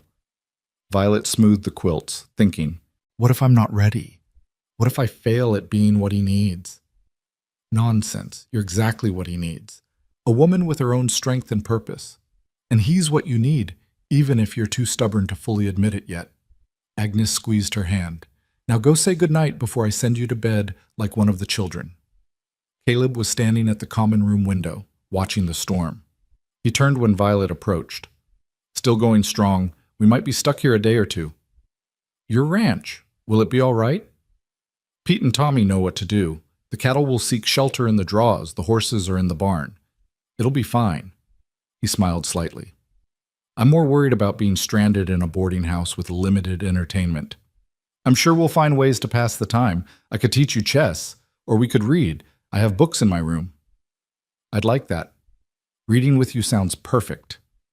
The intimacy of the statement hung between them. Outside, the wind shrieked, but inside, the warmth and quiet created a cocoon that felt separate from the rest of the world. "Caleb, what you did today, riding out to help people in these conditions, that was incredibly brave and incredibly foolish." "Probably more foolish than brave," he admitted. "But when I thought about you being in town, possibly in danger, possibly needing something, I couldn't just sit at the ranch. Does that make sense?" "Perfect sense, because I spent the whole day worrying about you." He reached up and tucked a loose strand of hair behind her ear, the gesture tender and familiar. "I'm sorry I worried you, but I'm not sorry I came. Neither am I." They stood close, the fire crackling behind them, the storm raging outside, and Violet felt the moment crystallize into something significant. This was what she had been afraid of back in Philadelphia. This vulnerability, this opening of her heart to someone who could hurt her, this risk of losing herself in someone else's needs.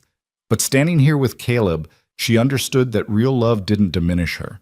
His respect for her work, his admiration for her independence, his willingness to support rather than control, these things made her stronger, not weaker. "I should let you rest," she said reluctantly. "You've had an exhausting day." "Violet, wait." He caught her hand gently. "I need to tell you something. These past weeks, getting to know you, seeing how you've built a life here and made a difference with those children, it's made me realize what I've been missing. I'm not good with fancy words, but I want you to know that this isn't casual for me. What we're building, it matters. You matter. Her throat tightened with emotion. You matter to me too, more than I expected, more than I planned for. Good. He raised her hand to his lips, kissing her knuckles in that gesture she had come to cherish. Get some rest. I'll see you in the morning. Upstairs, lying in her bed listening to the storm, Violet felt something shift inside her. A surrender of sorts, but not the kind she had always feared. This was choosing to trust, choosing to believe that she could have both her vocation and this connection, choosing to open herself to possibilities that a few months ago would have seemed impossible. The night passed slowly, the storm relentless. Violet dozed fitfully, waking to the continued howl of wind and the rattle of windows. She thought of the Miller baby, hoped the family was weathering the storm safely. She thought of her students scattered across the valley, trusted that they were warm and protected. She thought of Caleb sleeping just down the hall, and the thought brought comfort. Morning arrived gray and bitter. The snow had stopped, but the wind continued, and drifts had transformed the landscape into an alien world of white curves and valleys. Violet came downstairs to find Caleb already up, helping Billy dig out the front door enough to access the woodpile. "Morning," he called, snow-covered and grinning. "Sleep well?" "As well as anyone could with that wind. How's it looking out there?" "Deep, very deep. No one's going anywhere today, maybe not tomorrow either. The town will be cut off until the wind dies down enough for men to start breaking trails." Agnes appeared with coffee and a practical attitude.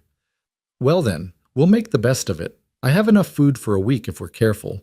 We have plenty of wood. We'll be comfortable enough." The day developed a strange, suspended quality. The normal routines were impossible. No going to school, no business to conduct, no place to be except here. The boarding house residents settled into coexistence, finding ways to pass the time and stay warm. Caleb helped with physical tasks, hauling wood, shoveling snow, checking for damage. Mr. Harrison taught him and Violet to play whist. Mrs. Henderson shared recipes with Agnes while Violet helped prepare meals. Billy entertained them with stories of his misadventures as a young cowhand that had everyone laughing. In the afternoon, Violet retrieved several books from her room, and she and Caleb settled by the fire to read. She had chosen carefully, adventure stories that would appeal to him, nothing too scholarly or dull. He proved to be a slower reader than she expected, and she realized he probably hadn't had much opportunity for leisure reading. "Would you like me to read aloud?" she offered gently. "Would you? I'd enjoy that." She began reading The Last of the Mohicans, her voice bringing Cooper's frontier world to life. Caleb listened intently, occasionally asking questions about words or historical context. The other residents gradually joined them, drawn by the story, and soon Violet had an audience of 6 people hanging on every word. "You have a gift for that," Caleb said when she finally stopped, her voice growing hoarse. "The way you read, it's like watching the story unfold. My mother used to read to me every evening. She believed literature was meant to be experienced, not just consumed silently. She was right. I'd pay good money to hear you read more. I'll read to you anytime you'd like. Consider it payment for rescuing me that first night. If those are the terms, I'll need to rescue you more often." The easy banter, the shared laughter, the comfortable silences, all of it felt natural in a way Violet had never experienced with anyone. There was no performance, no need to be anything other than herself. Caleb saw her completely and liked what he saw. The relief of that acceptance was profound. By evening, the wind had finally died down, leaving eerie silence in its wake. Caleb and Billy ventured outside to assess conditions and returned with sobering news. "It's bad," Caleb reported. "Drifts 8 feet high in places. The main street is completely blocked. It'll take organized effort to dig out the town, and then we'll need to check on outlying families." "Organize the men," Agnes said immediately. "Tomorrow morning, if the weather holds, get a crew together and start digging. We need to make sure everyone's accounted for. I'll head to the Hendersons first. They've got the largest barn, and we can coordinate from there. But Agnes, I need to ask a favor. Can Violet stay here a few more days, even after I can get back to my ranch? I don't want her trying to walk to the school or being alone if another storm hits. She's welcome to stay as long as needed. This is her home now." The casual way Agnes said it, her home, made Violet's eyes sting. Home. When had Promise Creek become that? When had this rough little town and these people become so dear to her? That night, after another communal dinner and more reading, Violet found herself standing at her window watching moonlight turn the snow-covered landscape into something magical. A knock at her door revealed Caleb, looking uncertain. "I'm sorry to disturb you. I wanted to check that you're all right before I turn in." "I'm fine. Come in. It's too cold to stand in the hallway." He entered but left the door properly open. "I've been thinking about something. The storm. It's a reminder of how quickly things can change out here, how fragile life can be. And it's made me realize I don't want to waste time on prolonged courtship when I'm already certain of what I want." Her heart began to race. "What are you saying?" "I'm saying I love you, Violet James. I've loved you since the night I found you sleeping beside your luggage, looking small and brave and completely out of place. I've loved you watching you teach those children, seeing you take on challenges most Eastern women wouldn't dream of facing. I love your intelligence, your determination, your kind heart." He took her hands. "I know it's fast. I know we haven't been courting long by conventional standards, but I also know my own heart, and I know I want to spend my life with you, supporting your teaching, building a home together, facing whatever comes." Tears spilled down her cheeks. "Caleb, you don't have to answer now. I just needed you to know. When a blizzard hits and I'm thinking I might not see tomorrow, the thing I regret most is not telling you how I feel." He wiped her tears gently with his thumbs. "I'm not asking you to give up anything. I'm asking you to share your life with someone who thinks you're remarkable exactly as you are." "I love you too." The words came out in a rush, surprising her with their certainty. "I didn't plan to. I came here focused on teaching, on proving I could build a life independently. But you've shown me that partnership doesn't mean losing myself. It means having someone who sees my dreams as clearly as I do and wants to help me achieve them." His smile was brilliant. "Is that a yes to courtship continuing?" "It's a yes to more than courtship. Caleb, I'll marry you. Not today, not tomorrow. We'll do this properly. Give people time to adjust to the idea, but yes. My answer is yes." He pulled her into his arms, holding her tight, and she felt safe in a way that went beyond physical security. This was emotional safety, the knowledge that someone understood her completely and chose her anyway. "I promise you," he whispered against her hair, "I will spend every day earning that yes. I'll support your teaching, defend your choices, and never ask you to be less than you are. And I promise to be a true partner, to care about your ranch and your dreams as much as my own, to build a life together that honors both of us." They stood holding each other as moonlight filled the room and the world outside lay buried in snow. Somewhere in the town, the Miller baby was either recovering or lost. Somewhere, families were digging out from the storm, assessing damage, helping neighbors. Somewhere life continued in all its fragile, precious uncertainty. But here, in this moment, there was only certainty. The certainty of love found unexpectedly, of two lives choosing to intertwine, of a future that promised challenges and joys in equal measure. Caleb finally pulled back, his hands framing her face. "I should let you rest, but Violet, thank you. Thank you for taking a chance on a cowboy who's better with cattle than words. Thank you for seeing me, really seeing me, not as a decorative wife or a civilizing influence, but as a person with value beyond what I can provide to a man. How could I see you as anything else? You're extraordinary." After he left, Violet sat on her bed, trembling with emotion. Everything had changed in the span of one conversation. She was engaged, informally, not yet publicly, but engaged nonetheless. She was going to marry Caleb Irvine and build a life that included both teaching and partnership, independence and belonging. Terror and joy warred inside her. This was what she had fled Philadelphia to avoid, becoming defined by a man, losing her autonomy. But this didn't feel like loss. This felt like gain, like expansion, like becoming more herself rather than less. She thought of her mother, wished desperately that Elizabeth James could know about this, could meet Caleb and see the life her daughter was building. Her mother would have approved, Violet was certain. Elizabeth had valued strength and integrity over social standing, had believed in partnerships of equals rather than traditional hierarchies. Sleep came fitfully again, but this time from excitement rather than worry. Tomorrow, life would resume, digging out from the storm, checking on students and families, returning to the routines of teaching.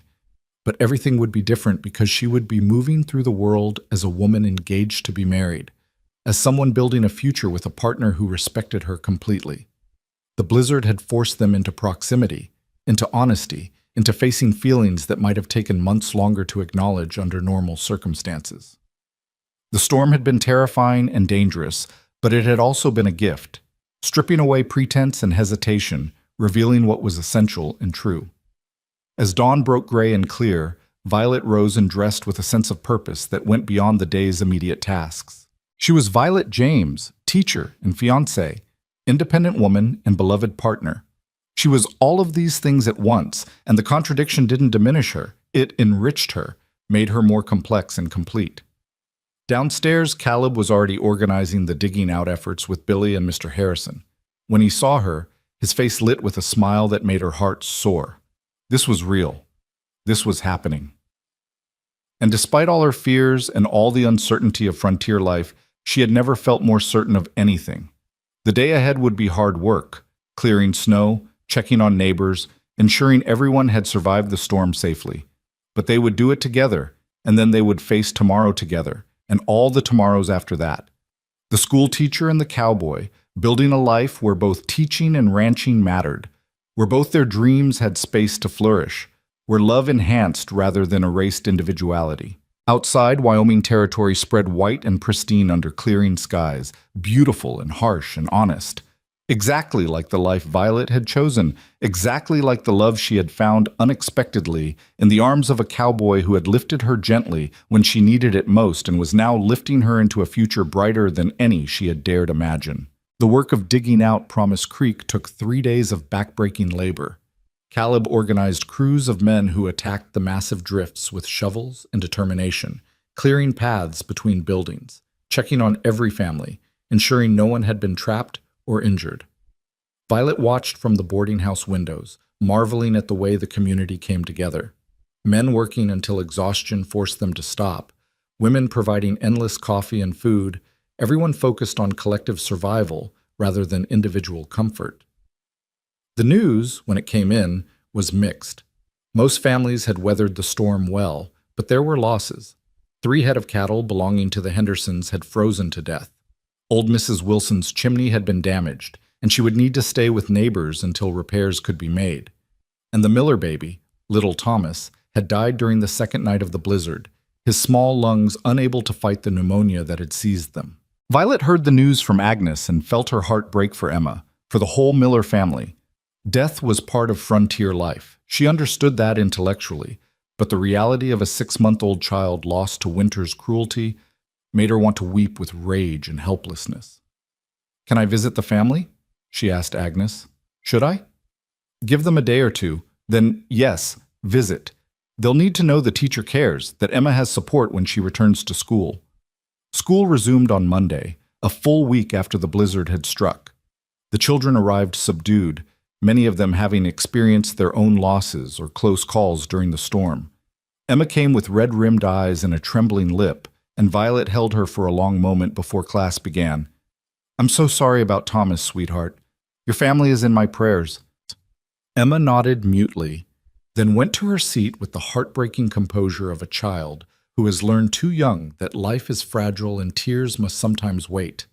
The day was difficult, the children restless and distracted, the schoolhouse cold despite the repaired stove, Violet's own emotions too raw to maintain her usual patience.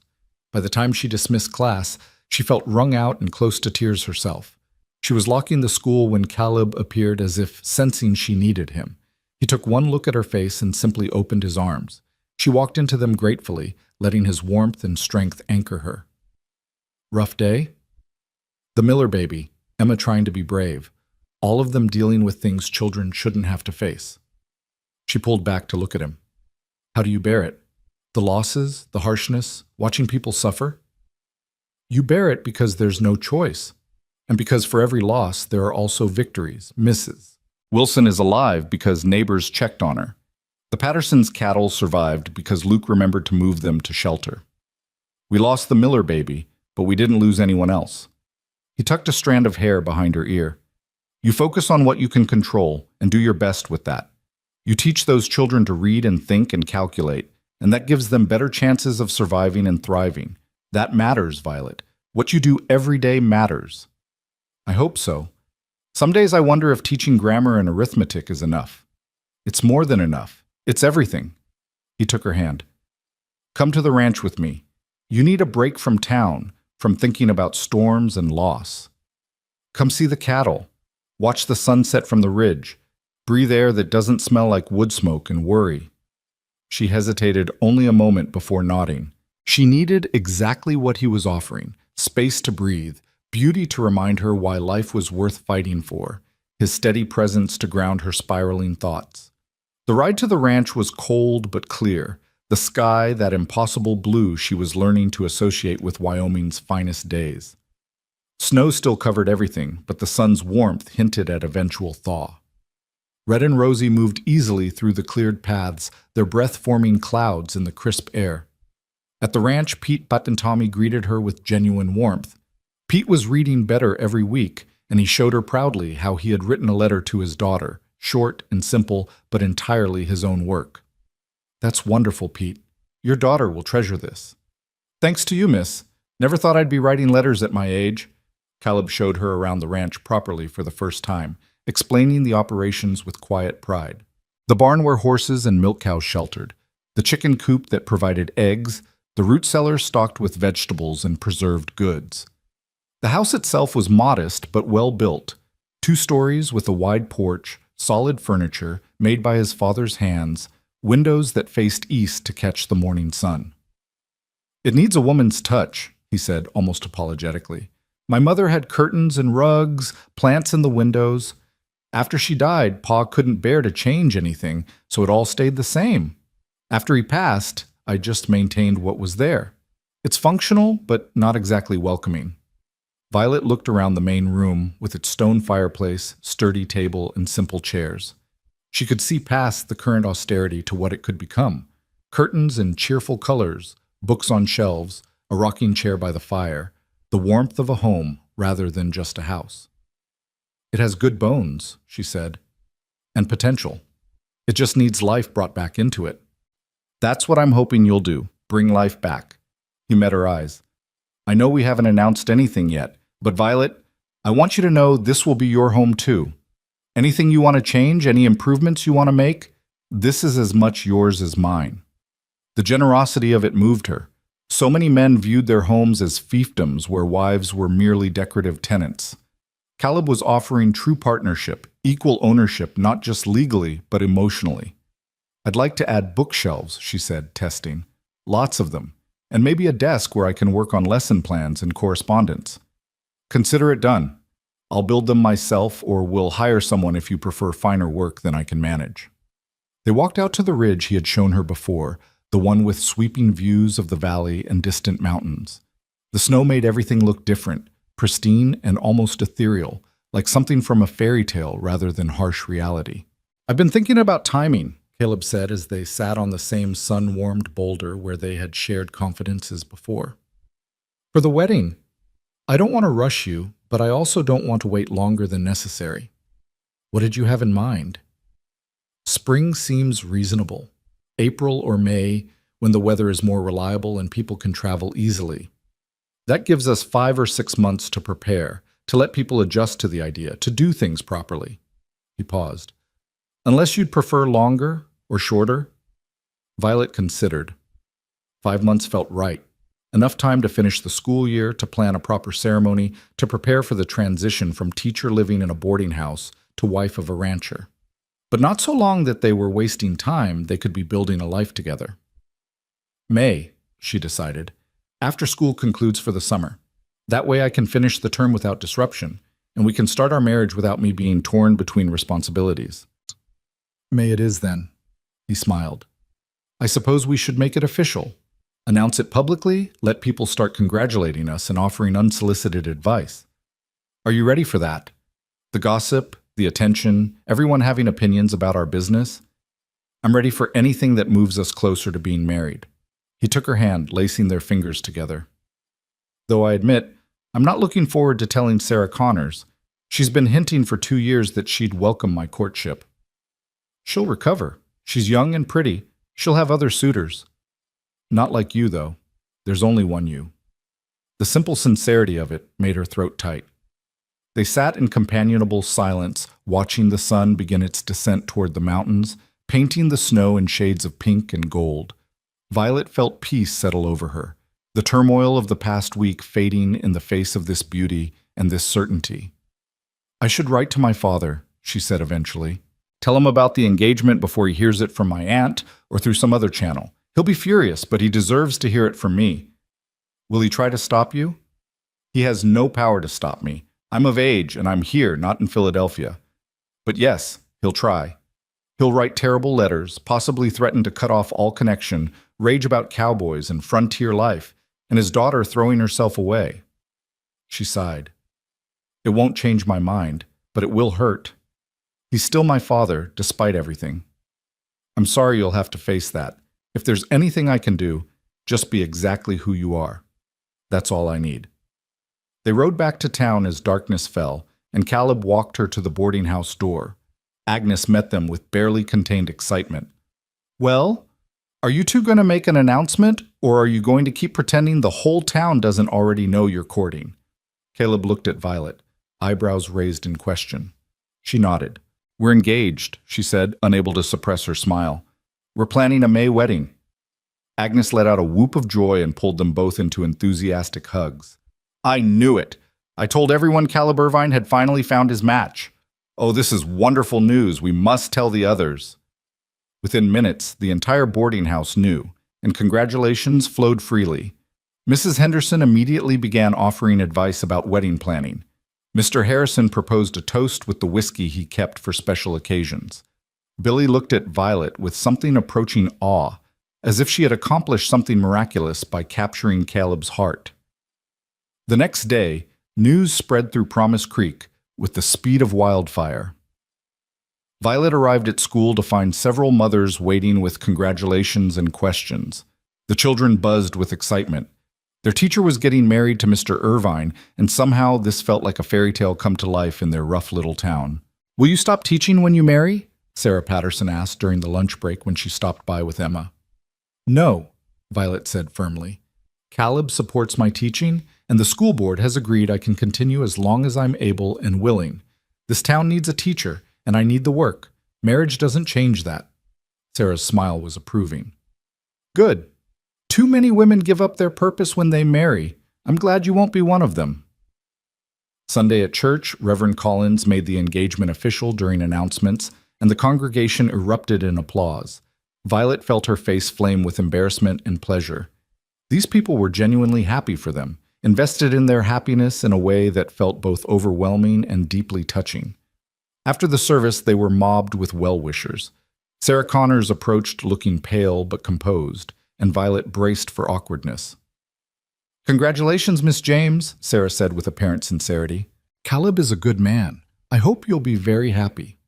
Thank you, Sarah. That's gracious of you. I won't pretend I'm not disappointed. I had hoped, well, never mind what I hoped. You're clearly right for each other in ways I never could have been. I wish you both every happiness. After she left, Caleb exhaled. That went better than I expected. She's a good person. She'll find someone who appreciates her properly. The weeks that followed fell into a new rhythm.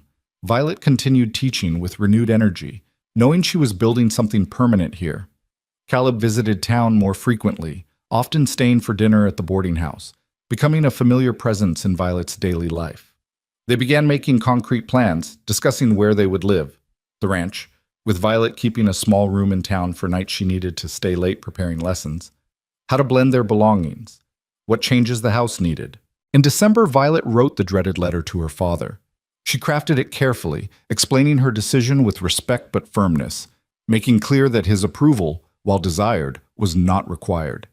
She told him about Caleb's character, the life she was building, the happiness she had found. She posted it with trembling hands and braced for the storm. The response came in January.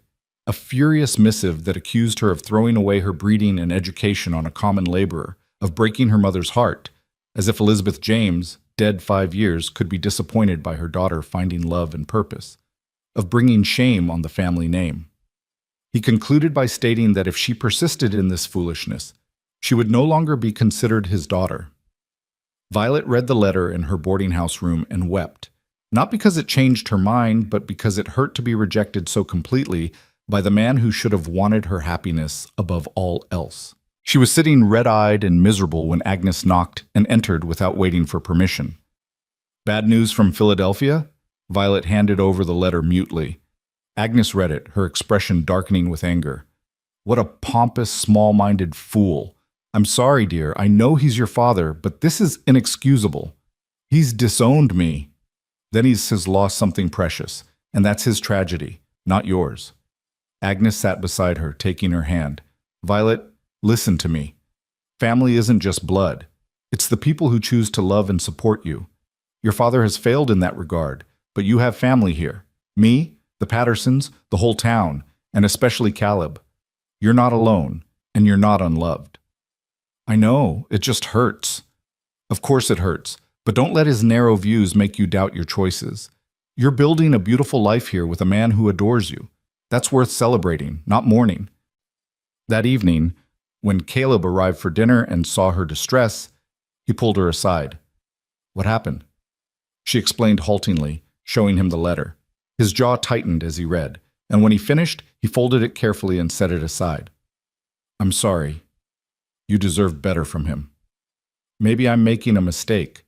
Maybe I should—" "Stop." He took her face in his hands, making her look at him. "You're not making a mistake. Your father is wrong about me, about this life, about your choices. You are brave and brilliant and exactly where you're meant to be. Don't let his fear and prejudice poison what we're building. I just wish, I know. You wish he could see what I see, be proud of what you've accomplished, celebrate your happiness. But Violet, some people can't or won't change. You can't make him see clearly if he's determined to stay blind. All you can do is live your life fully and well, and surround yourself with people who appreciate you." She leaned into him, drawing strength from his steady conviction. "You're right. I know you're right. Your mother would be proud of you. I'm certain of that." "How can you be certain? You never met her." "Because she raised you. Because her values shaped you into who you are. A woman who taught her daughter to pursue education and independence wouldn't condemn that daughter for choosing a life that honors those principles. Your mother would see this for what it is, love and partnership built on mutual respect. She'd approve." His words settled something inside her. He was right. Her mother would have approved. Elizabeth James had wanted her daughter to have choices, to build a meaningful life, to find love that expanded rather than diminished her. She had found exactly that, and her father's disapproval couldn't change the rightness of it. The winter deepened, bringing more snow and bitter cold, but also bringing the community closer together. Violet organized a Christmas program at the school, and the children performed poems and songs for proud parents packed into the small building. Caleb came and watched with visible emotion as she conducted her students through their program, and afterward he told her quietly, "You're changing their lives. Every one of them is better for having you as their teacher." Christmas Day was spent at the boarding house with Agnes hosting a feast for her residents and several guests who had nowhere else to go. Caleb gave Violet a delicate cameo brooch that had belonged to his mother, and she gave him a leather journal for recording ranch notes and observations. They exchanged the gifts privately in the common room before others came down for breakfast, and the intimacy of the moment, just the two of them in the early morning quiet, felt like a preview of their future married life. January brought bitter cold and short days, but also brought planning in earnest for the wedding. Agnes took charge of organizing the church and reception, declaring that she had been waiting years for Caleb to marry, and she would ensure it was done properly. Mrs. Patterson offered to make Violet's dress, having skills with a needle that bordered on artistry. The whole town seemed invested in the wedding, offering help with food, flowers, music, anything that might be needed. "It's like planning a community celebration rather than a private ceremony," Violet told Caleb during one of their Sunday rides. The weather had warmed slightly, allowing them to venture out to their favorite spots. That's how it should be. These people care about us. They want to participate in our happiness.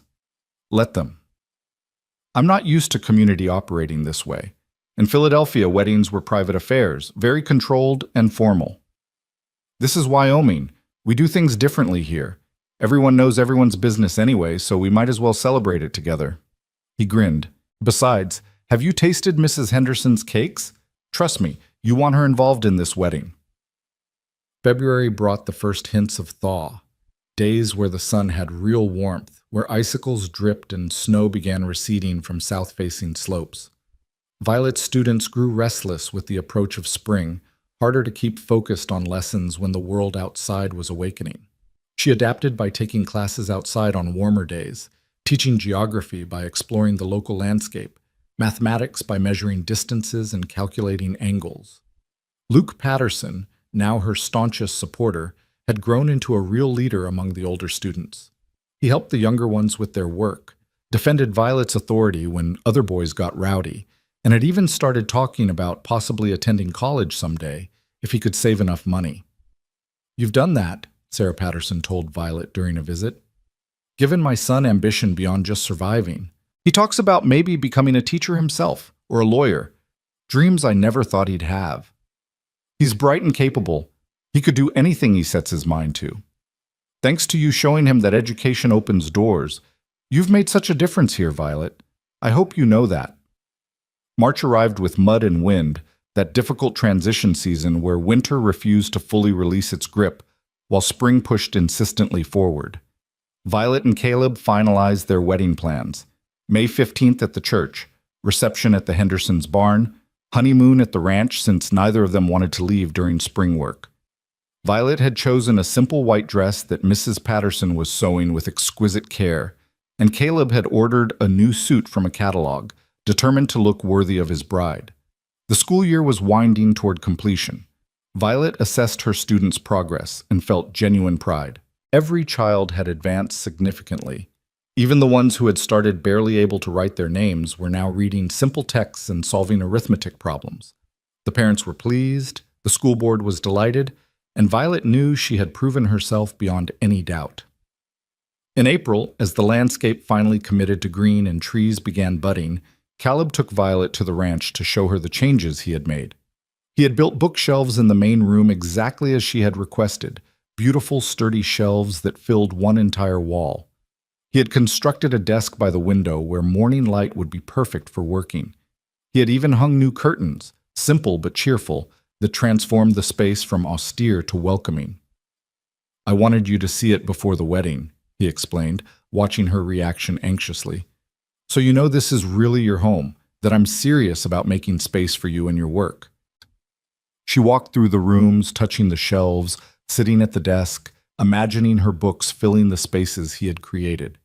Tears slipped down her cheeks, and when he rushed to her in concern, she laughed through the tears. "These are happy tears. This is perfect. You've created exactly what I needed without me even having to ask." "I've been paying attention.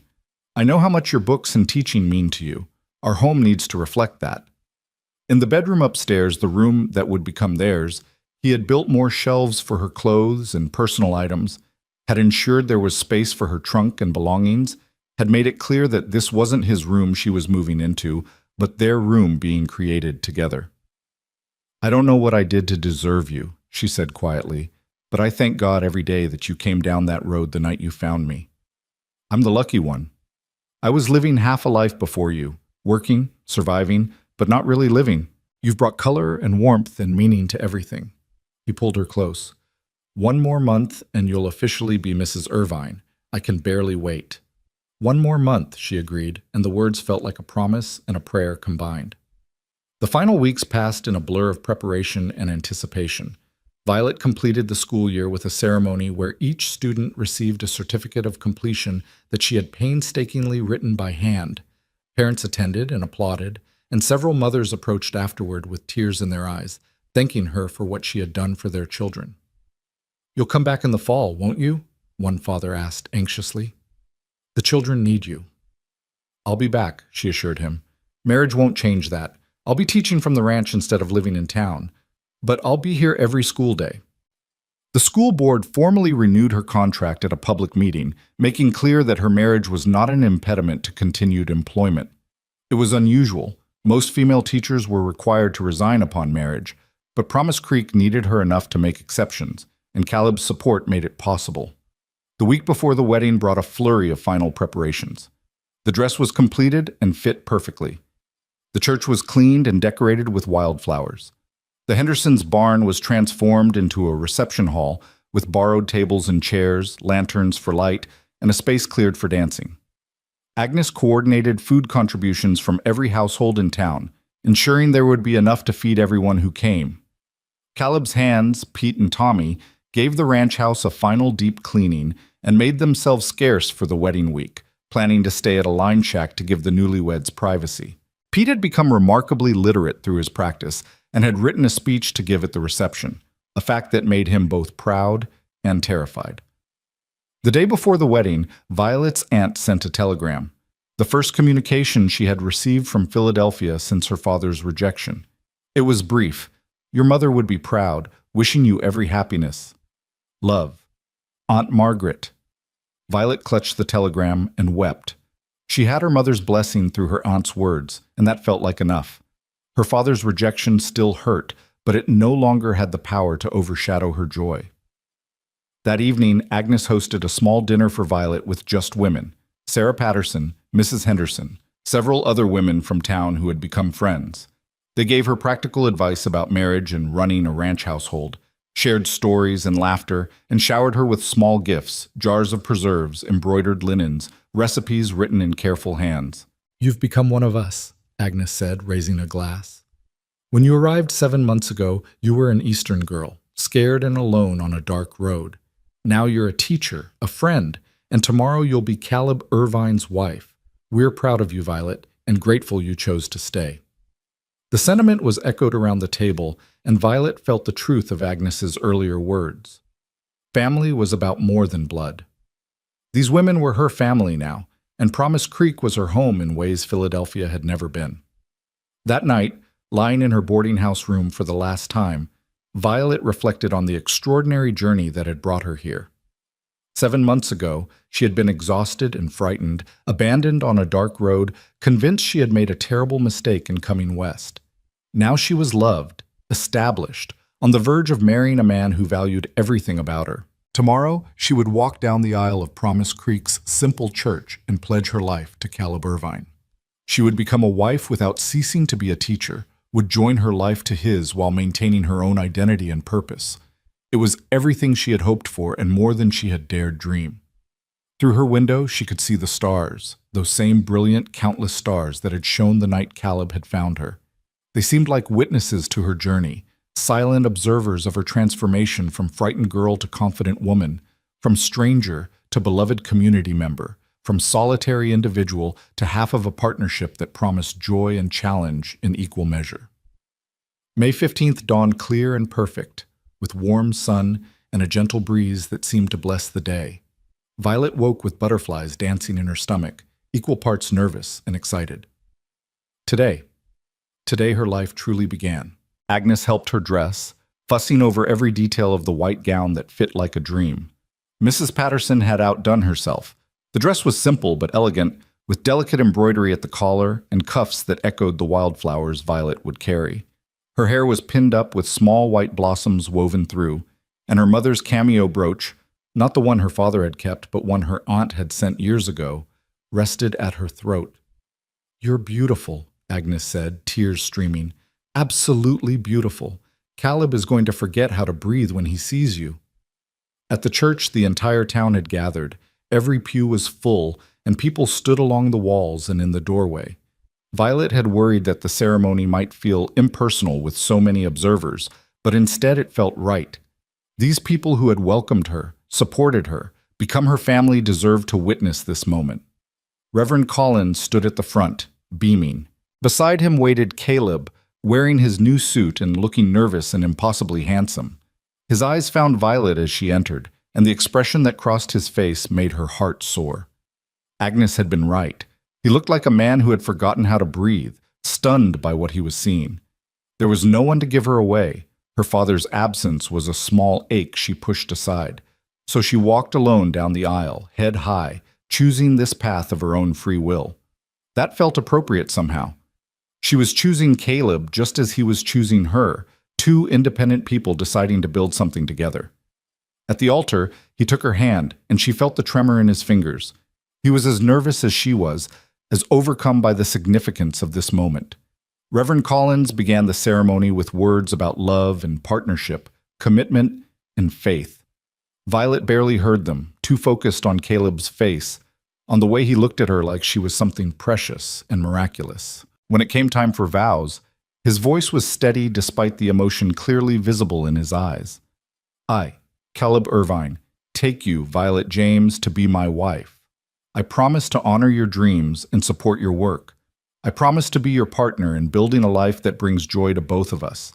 I promise to love you in good times and bad, in health and sickness, for all the days of my life. Her own voice was less steady, trembling with feeling as she spoke. I, Violet James, take you, Caleb Irvine, to be my husband. I promise to be your true partner, to value your work as you value mine, to build a home filled with love and respect. I promise to stand beside you through whatever challenges come, to choose you every day for all the days of my life. The rings were simple gold bands, and as Caleb slipped hers onto her finger, his thumb caressed her knuckles in that gesture she had come to love. When Reverend Collins pronounced them married and invited Caleb to kiss his bride, the kiss was tender and full of promise, a beginning rather than a culmination. The congregation erupted in applause and cheers. They walked back down the aisle, hand in hand, husband and wife, and emerged into glorious sunshine to find the whole town celebrating. Rice flew through the air, children laughed and danced, adults called congratulations and blessings. At the reception in the Hendersons' transformed barn, food covered every surface and music filled the air. They danced their first dance as husband and wife to fiddle and guitar, moving together with the easy rhythm they had developed over months of practice. Other couples joined them, and soon the barn was full of swirling, laughing people, celebrating not just a wedding, but the affirmation that love could flourish even in harsh places, that hope and happiness were possible even in the demanding frontier. Pete gave his speech, haltingly but clearly, about how Caleb was the best boss he'd ever known, and how Miss James, Mrs. Irving now, had given an old man the gift of literacy. Several people wiped away tears, including Pete himself.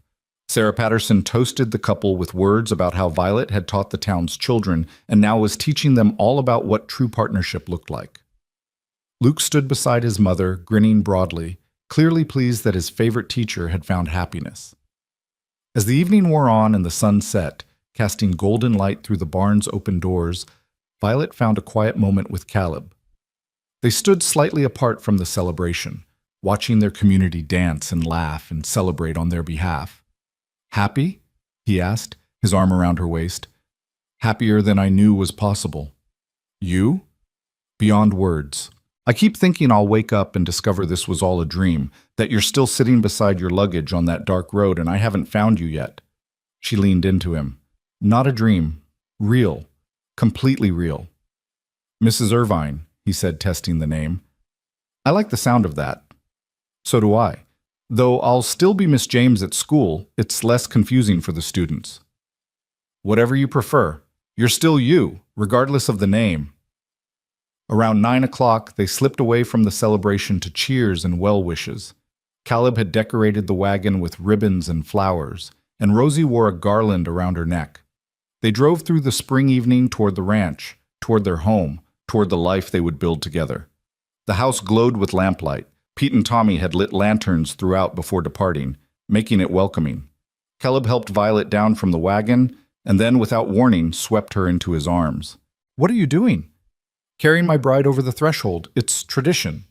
He carried her inside and set her down gently in the main room with its bookshelves and new curtains, its desk and rocking chair, its transformation from house to home. Violet turned slowly, taking it all in. This space that was now hers, that would hold their life together, that represented every dream she had nurtured and some she hadn't dared imagine.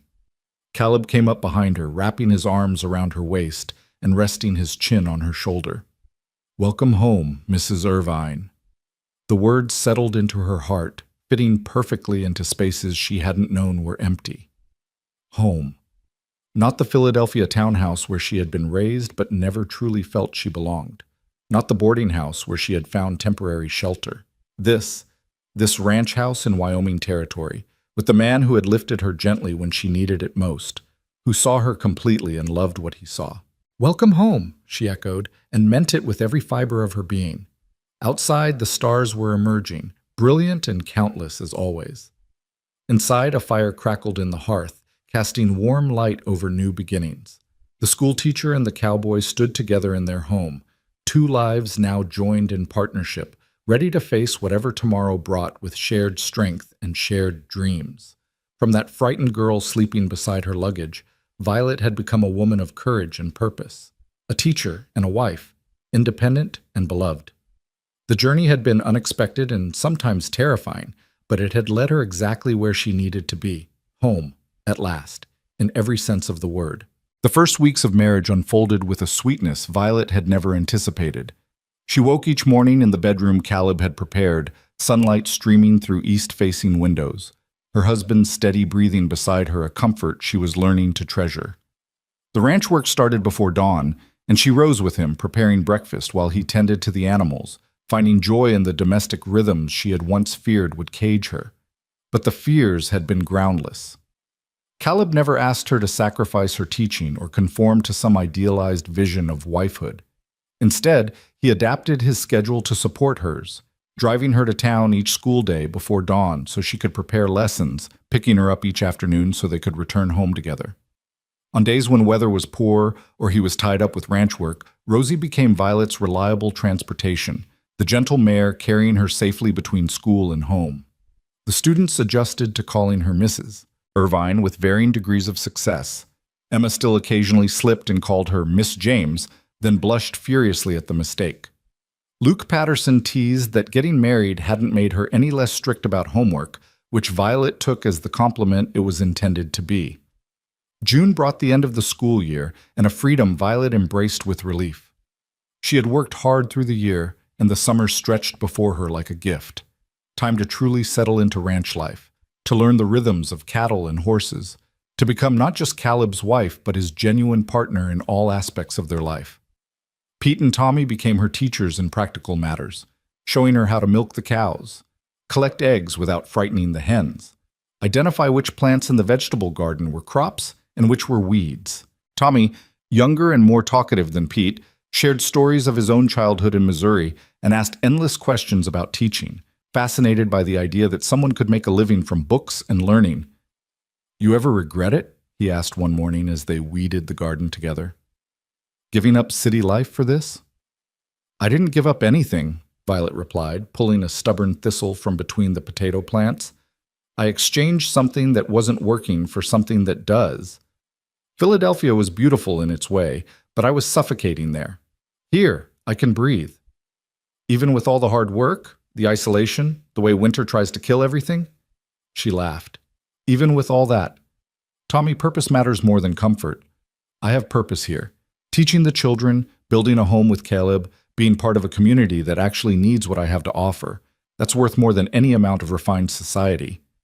He nodded thoughtfully, then grinned. "Boss is a lucky man. Not every woman would see it that way." The ranch work was indeed hard, harder than Violet had fully understood before living it daily. There were cattle to check on, fences to repair, hay to cut and stack for winter, endless maintenance on buildings and equipment. Caleb worked from before sunrise until after sunset most days, driven by the knowledge that every task completed now meant better chances of surviving the next winter. But he never let the work consume everything. He still made time for their evening rides, for sitting on the porch watching sunsets, for reading together by lamplight after supper. He asked about her lesson plans for the coming year, offered suggestions based on his understanding of the community's needs, listened with genuine interest as she described her ideas for expanding the curriculum. "What if we started a lending library?" Violet proposed one evening as they sat together on the porch, the day's heat finally fading. "Not just for students, but for anyone in the community who wants to borrow books. I have my own collection, and I could write to my aunt about donations. Education shouldn't stop just because school is out." "That's a fine idea. We could build shelves in the schoolhouse, make it accessible to everyone. I'd bet several families would contribute books they've finished with. You'd help build the shelves? Violet, anything that supports your teaching, I support. Besides, a more educated community benefits everyone. Better decisions, better outcomes, fewer tragedies born of simple ignorance. She leaned against his shoulder, grateful for his consistent support. Sometimes I still can't believe you're real, that I found someone who genuinely values what I do. Sometimes I can't believe you chose me, a cowboy who's better with horses than words, who can offer you nothing but hard work and a modest ranch in the middle of nowhere. You offer me partnership, respect, love that doesn't demand I become smaller to fit into it. That's everything, Caleb. That's more than most women ever get. He kissed the top of her head, and they sat in comfortable silence as stars emerged in the darkening sky. These moments of peace, of shared contentment, were becoming the foundation of their marriage. Not grand gestures or passionate declarations, but quiet connection and mutual appreciation. July brought intense heat and the hard work of haying. Violet helped where she could, learning to drive the wagon while Pete and Tommy forked hay into it, her arms aching by day's end, but her sense of accomplishment genuine. She was becoming part of the ranch's operation, not just an ornament in the house, but a contributing member of the team. The community continued to embrace her. Agnes stopped by regularly with baked goods and gossip, keeping Violet connected to town news. Sarah Patterson visited with Emma, sharing coffee and conversation while the children played. Even Mrs. Henderson, initially skeptical of an Eastern teacher, had warmed completely, frequently seeking Violet's advice on various matters. In early August, a letter arrived that made Violet's hand shake as she opened it.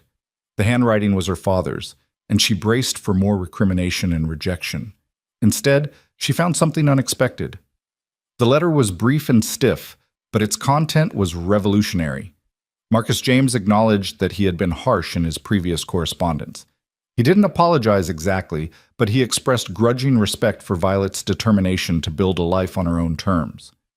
He mentioned that Aunt Margaret had shared news of Violet's marriage and teaching success, and that while he still didn't understand her choices, he was willing to maintain contact if she wished it. The letter concluded with a sentence that made Violet's eyes blur with tears. Your mother would have been proud of your courage. I find I cannot deny that truth. She showed the letter to Caleb that evening, and he read it carefully before responding. It's not an apology, but it's a start. The question is, do you want to rebuild that relationship? I don't know. Part of me wants to reject him the way he rejected me, show him how it feels. But another part remembers the good times, before Mother died, when he was gentler and she balanced his rigidity. That father is worth keeping contact with, if he still exists under the bitterness. Then write back. Keep the door open. You don't have to forgive everything, but you can allow the possibility of reconciliation over time. She drafted a response that night, measured and dignified, acknowledging his letter without surrendering her position. She described her life honestly, the teaching she loved, the husband who supported her completely, the community that had become family. She invited him to visit if he ever wished to see for himself what she had built. She didn't expect him to come, but extending the invitation felt important, a gesture of grace that honored her mother's memory. September arrived with cooler temperatures and the preparation for a new school year. Violet spent days organizing the schoolhouse, implementing her lending library idea with books donated by community members, and a substantial shipment from Aunt Margaret. The shelves Caleb built were sturdy and beautiful, and soon they held over 100 volumes available to anyone who wanted them. The new school year began with familiar faces and several new students, younger siblings of her existing pupils, plus 2 families that had moved to the area specifically because they'd heard Promise Creek had an excellent teacher. The influx was flattering and slightly overwhelming, bringing her student count to 23. Among the new students was a 13-year-old girl named Margaret Hayes, whose family had relocated from Ohio. Margaret was bright and hungry for learning but had been poorly taught in her previous schools, leaving her behind where she should have been. Violet recognized a kindred spirit, a girl who loved learning but had been failed by inadequate instruction. Stay after school today, Violet told her at the end of the first week. I want to assess where you are and create a plan to get you caught up. Margaret's eyes lit with hope and anxiety in equal measure. I'm not stupid, Mrs. Irvine. I know I'm behind. The other kids have had consistent instruction, which you haven't. That's not stupidity, Margaret. That's circumstance. We're going to fix it.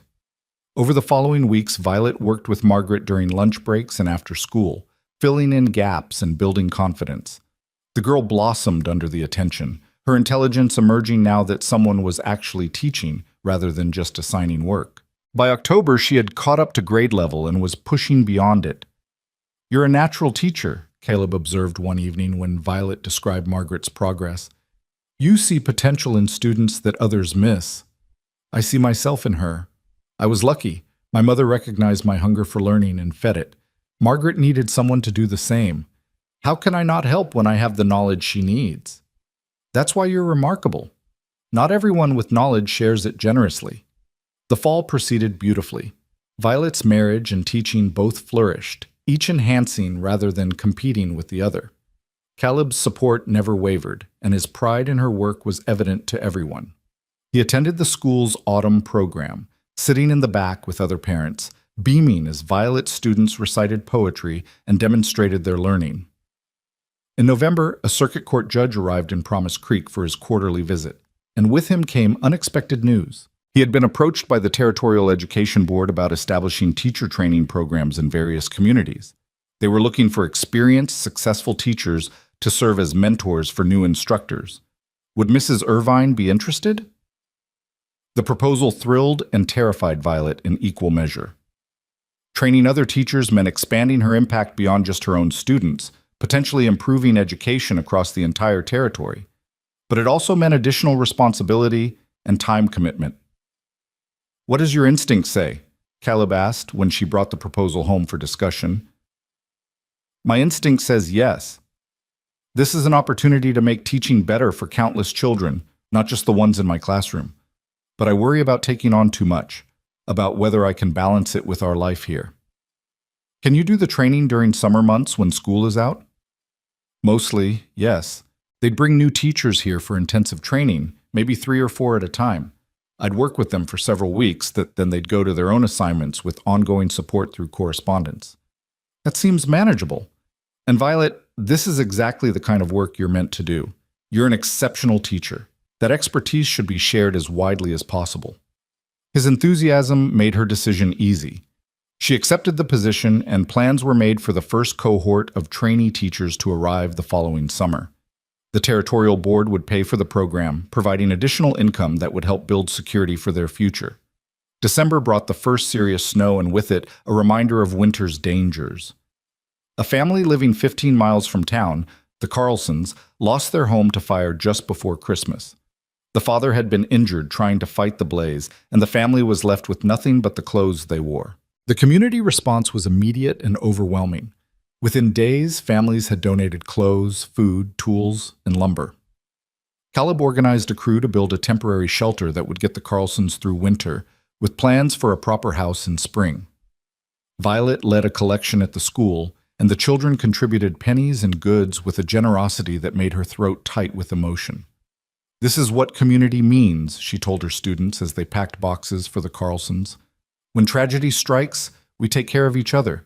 No one survives the frontier alone. We survive together." Emma, now 6 and reading well beyond her age level, looked up from the doll she was wrapping as a gift for the Carlson children. "Is that why you came here, Mrs. Irvine? To be part of a community?" "Partially, yes. I wanted to be somewhere I was needed, where my work mattered. Here, teaching matters. Each of you matters. And when we help families like the Carlsons, we're proving that people matter more than things." Christmas that year was simple but joyful. Violet and Caleb hosted dinner for Pete and Tommy, Agnes, and the Pattersons, cramming people around their table and filling the house with laughter and warmth. Gifts were modest. Caleb gave Violet a beautiful handmade bookend carved with flowers, and she gave him a new winter coat she had sewn with Agnes's help. But the love and thought behind them made them precious. As they stood together on the porch after everyone had left, watching snow fall gently in the lamplight, Caleb pulled Violet close. "This has been the best year of my life because of you." "Mine too.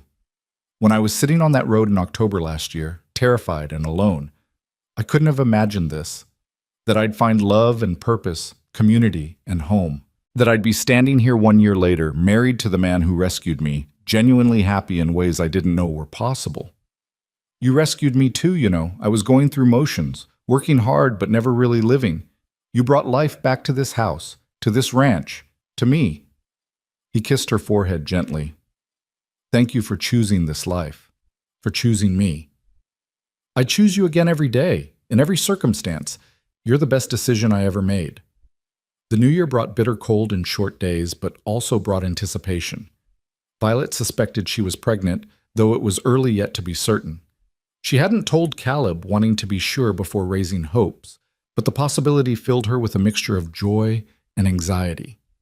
A child would change everything, adding new dimensions to their already full life. By February, she was certain. She told Caleb one evening after supper, watching his face carefully for his reaction. I'm going to have a baby. Sometime in late July, I think. His expression cycled through shock, joy, and concern in rapid succession. You're sure? As sure as I can be without a doctor's confirmation. But Caleb, all the signs are there. He pulled her into his arms, holding her carefully as if she might break. This is wonderful, terrifying, but wonderful. Are you all right? Do you feel well? Mostly tired, some nausea in the mornings, but Agnes says that's normal. She's been helping me understand what to expect. Agnes knows? Already? Agnes knows everything. She guessed before I told her. Violet pulled back to look at him. Are you happy about this? I know we didn't plan. Happy doesn't begin to cover it. Scared, yes. This frontier is hard on women and children, and I'm terrified something will happen to you. But Violet, a child, our child, it's everything I didn't know I wanted. His honest emotion made her eyes sting. I want to keep teaching as long as I'm able, at least through this school year. After the baby comes, we'll have to figure out arrangements, but I'm not giving up my work entirely. I wouldn't expect you to. We'll find solutions. Maybe you take a term off, then go back part-time. Maybe we hire someone to help with the baby. Whatever works for both of us, we'll figure it out together. The pregnancy changed some logistics, but didn't fundamentally alter their life. Violet continued teaching through winter and spring, her energy flagging as the baby grew, but her commitment unwavering. The students noticed her changing shape and asked questions with the frank curiosity of children, which Violet answered honestly and age-appropriately. Margaret Hayes, now thriving academically and the top student in the school, approached Violet one day after class. Mrs. Irvine, I've been thinking, when I'm old enough, I'd like to become a teacher like you. Would you help me prepare? The request touched Violet deeply. I'd be honored to help you, Margaret. Teaching needs intelligent, dedicated women. You'd be excellent at it. My pa says teaching isn't practical, that I should focus on finding a husband, but I want to do something meaningful first, like you did. You can do both if you find the right partner. Mr. Irvine supports my teaching completely. Not all men would, but good men do. Don't settle for someone who asks you to be less than you're capable of being. In April, Violet completed her school year slightly early, the physical demands of late pregnancy making the work increasingly difficult. The school board and parents understood, and several mothers volunteered to supervise the last 2 weeks so the children could finish their lessons. Violet was grateful for the community support, even as she felt guilty for not powering through. You're growing a human being, Agnes said firmly when Violet expressed her guilt. That's work enough without also teaching 23 children. Rest, prepare for the baby, and stop feeling guilty for having physical limitations. The final weeks of pregnancy were uncomfortable and anxious. The nearest doctor was in Laramie, too far to be practical for delivery. Instead, Agnes would attend the birth, assisted by Mrs. Patterson, who had delivered most of the babies born in Promise Creek over the past decade. Both women were experienced and capable, but Violet couldn't entirely suppress her fear. Childbirth killed women regularly on the frontier, and she was acutely aware of the risks. Caleb was even more terrified, though he tried to hide it. She caught him watching her with expressions of mingled love and worry, saw how his hand shook slightly when he helped her with tasks. Her increased size made difficult. One night in late July, unable to sleep due to discomfort, she found him sitting on the porch in darkness. Can't sleep either? she asked, easing herself into the chair beside him. Too worried. Violet, I'm terrified. What if something goes wrong? What if I lose you? You won't lose me. Agnes and Mrs. Patterson are experienced. Women do this all the time and survive. Women also die. I've seen it happen. And the thought of losing you, I can't breathe when I think about it. She took his hand, squeezing hard. Then don't think about it. Think about meeting our child. Think about the future we're going to build. Fear won't protect us, Caleb. We just have to trust that we'll get through this like we've gotten through everything else, together. Labor began on July 28th, a hot summer day that stretched into a long, difficult night. Caleb paced outside the bedroom where Agnes and Mrs. Patterson attended Violet, occasionally allowed in to offer encouragement before being shooed out again. Pete and Tommy kept him company, offering whiskey he refused and reassurance he couldn't quite believe. The hours blurred into pain and effort, fear and determination. Violet focused on Agnes's calm instructions, on Mrs. Patterson's steady hands, on the knowledge that countless women had endured this before her and would endure it after. When the pain seemed unbearable, she thought of her mother, of Caleb, of the life they were fighting to bring into the world. Just before dawn, a baby's cry split the air. Violet collapsed back against the pillows, exhausted and overwhelmed, barely registering Agnes's delighted exclamation, "It's a girl! A beautiful, healthy girl!"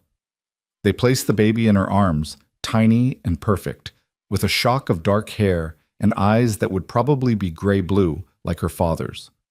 Violet stared at her daughter, this small miracle, and felt something crack open in her chest, a love so fierce and immediate it stole her breath. Caleb was allowed in moments later. He stood frozen in the doorway, staring at his wife and child with naked awe. When he finally approached, his hands were trembling as he touched the baby's tiny fist. "She's perfect," he whispered. "You're both perfect. Violet, I can't believe I don't have words." "Neither do I." She smiled up at him through happy tears. "We have a daughter, Caleb. What should we name her?" Violet had thought about this for months, and the answer came easily. "Elizabeth, after my mother. Elizabeth Margaret Irvine. Margaret for my aunt, who supported me when my father wouldn't, if that's all right with you." "It's perfect, Elizabeth." He said the name like a prayer. "Welcome to the world, Elizabeth Irvine. Your mother and I have been waiting for you." Recovery was slow and sometimes painful, but Violet had help. Agnes practically moved into the ranch house for 2 weeks, managing cooking and cleaning while Violet focused on healing and learning to nurse the baby. Sarah Patterson visited regularly with advice and encouragement. Other women from town stopped by with food and offers of assistance, creating a network of support that made the challenging early weeks manageable. Caleb was a devoted father from the start, changing diapers without complaint, walking the floor with Elizabeth when she fussed at night, staring at her with an expression of wonder that never quite faded. Pete and Tommy approached the baby with comical caution, as if she might shatter if they breathed too hard, but their devotion was immediate and absolute. By September, Violet was feeling stronger and beginning to chafe at the inactivity. The new school year had started without her, with a temporary teacher brought in from Laramie. The arrangement was supposed to last the full year, giving Violet time to recover and adjust to motherhood, but she found herself restless and eager to return to teaching. "What if I went back part-time?" she proposed to Caleb one evening as they sat together watching Elizabeth sleep. 3 days a week instead of 5. The temporary teacher could handle the other 2 days, and I'd still be home most of the time with Elizabeth. "Is that what you want? Truly?" "I need teaching, Caleb. I love being Elizabeth's mother, and I wouldn't trade that for anything. But I also need the intellectual stimulation and sense of purpose teaching provides. I'm not whole without it." "Then we'll make it work. Agnes might be willing to watch Elizabeth on your teaching days. Or we could bring the baby to school with us. Plenty of frontier teachers have managed with children present." They settled on a combination approach. On teaching days, Agnes or Sarah would watch Elizabeth, and Violet would rush home during lunch to nurse. On non-teaching days, Violet focused on lesson planning, correspondence with her teacher trainees, and time with her daughter. The schedule was exhausting but sustainable, and the balance felt right. Returning to the classroom in October was emotional. The students cheered when she arrived, and several crowded around to tell her about the baby they'd heard about but not yet met. The temporary teacher, Miss Andrews, was gracious about the arrangement, admitting she was relieved to have help with the more advanced students.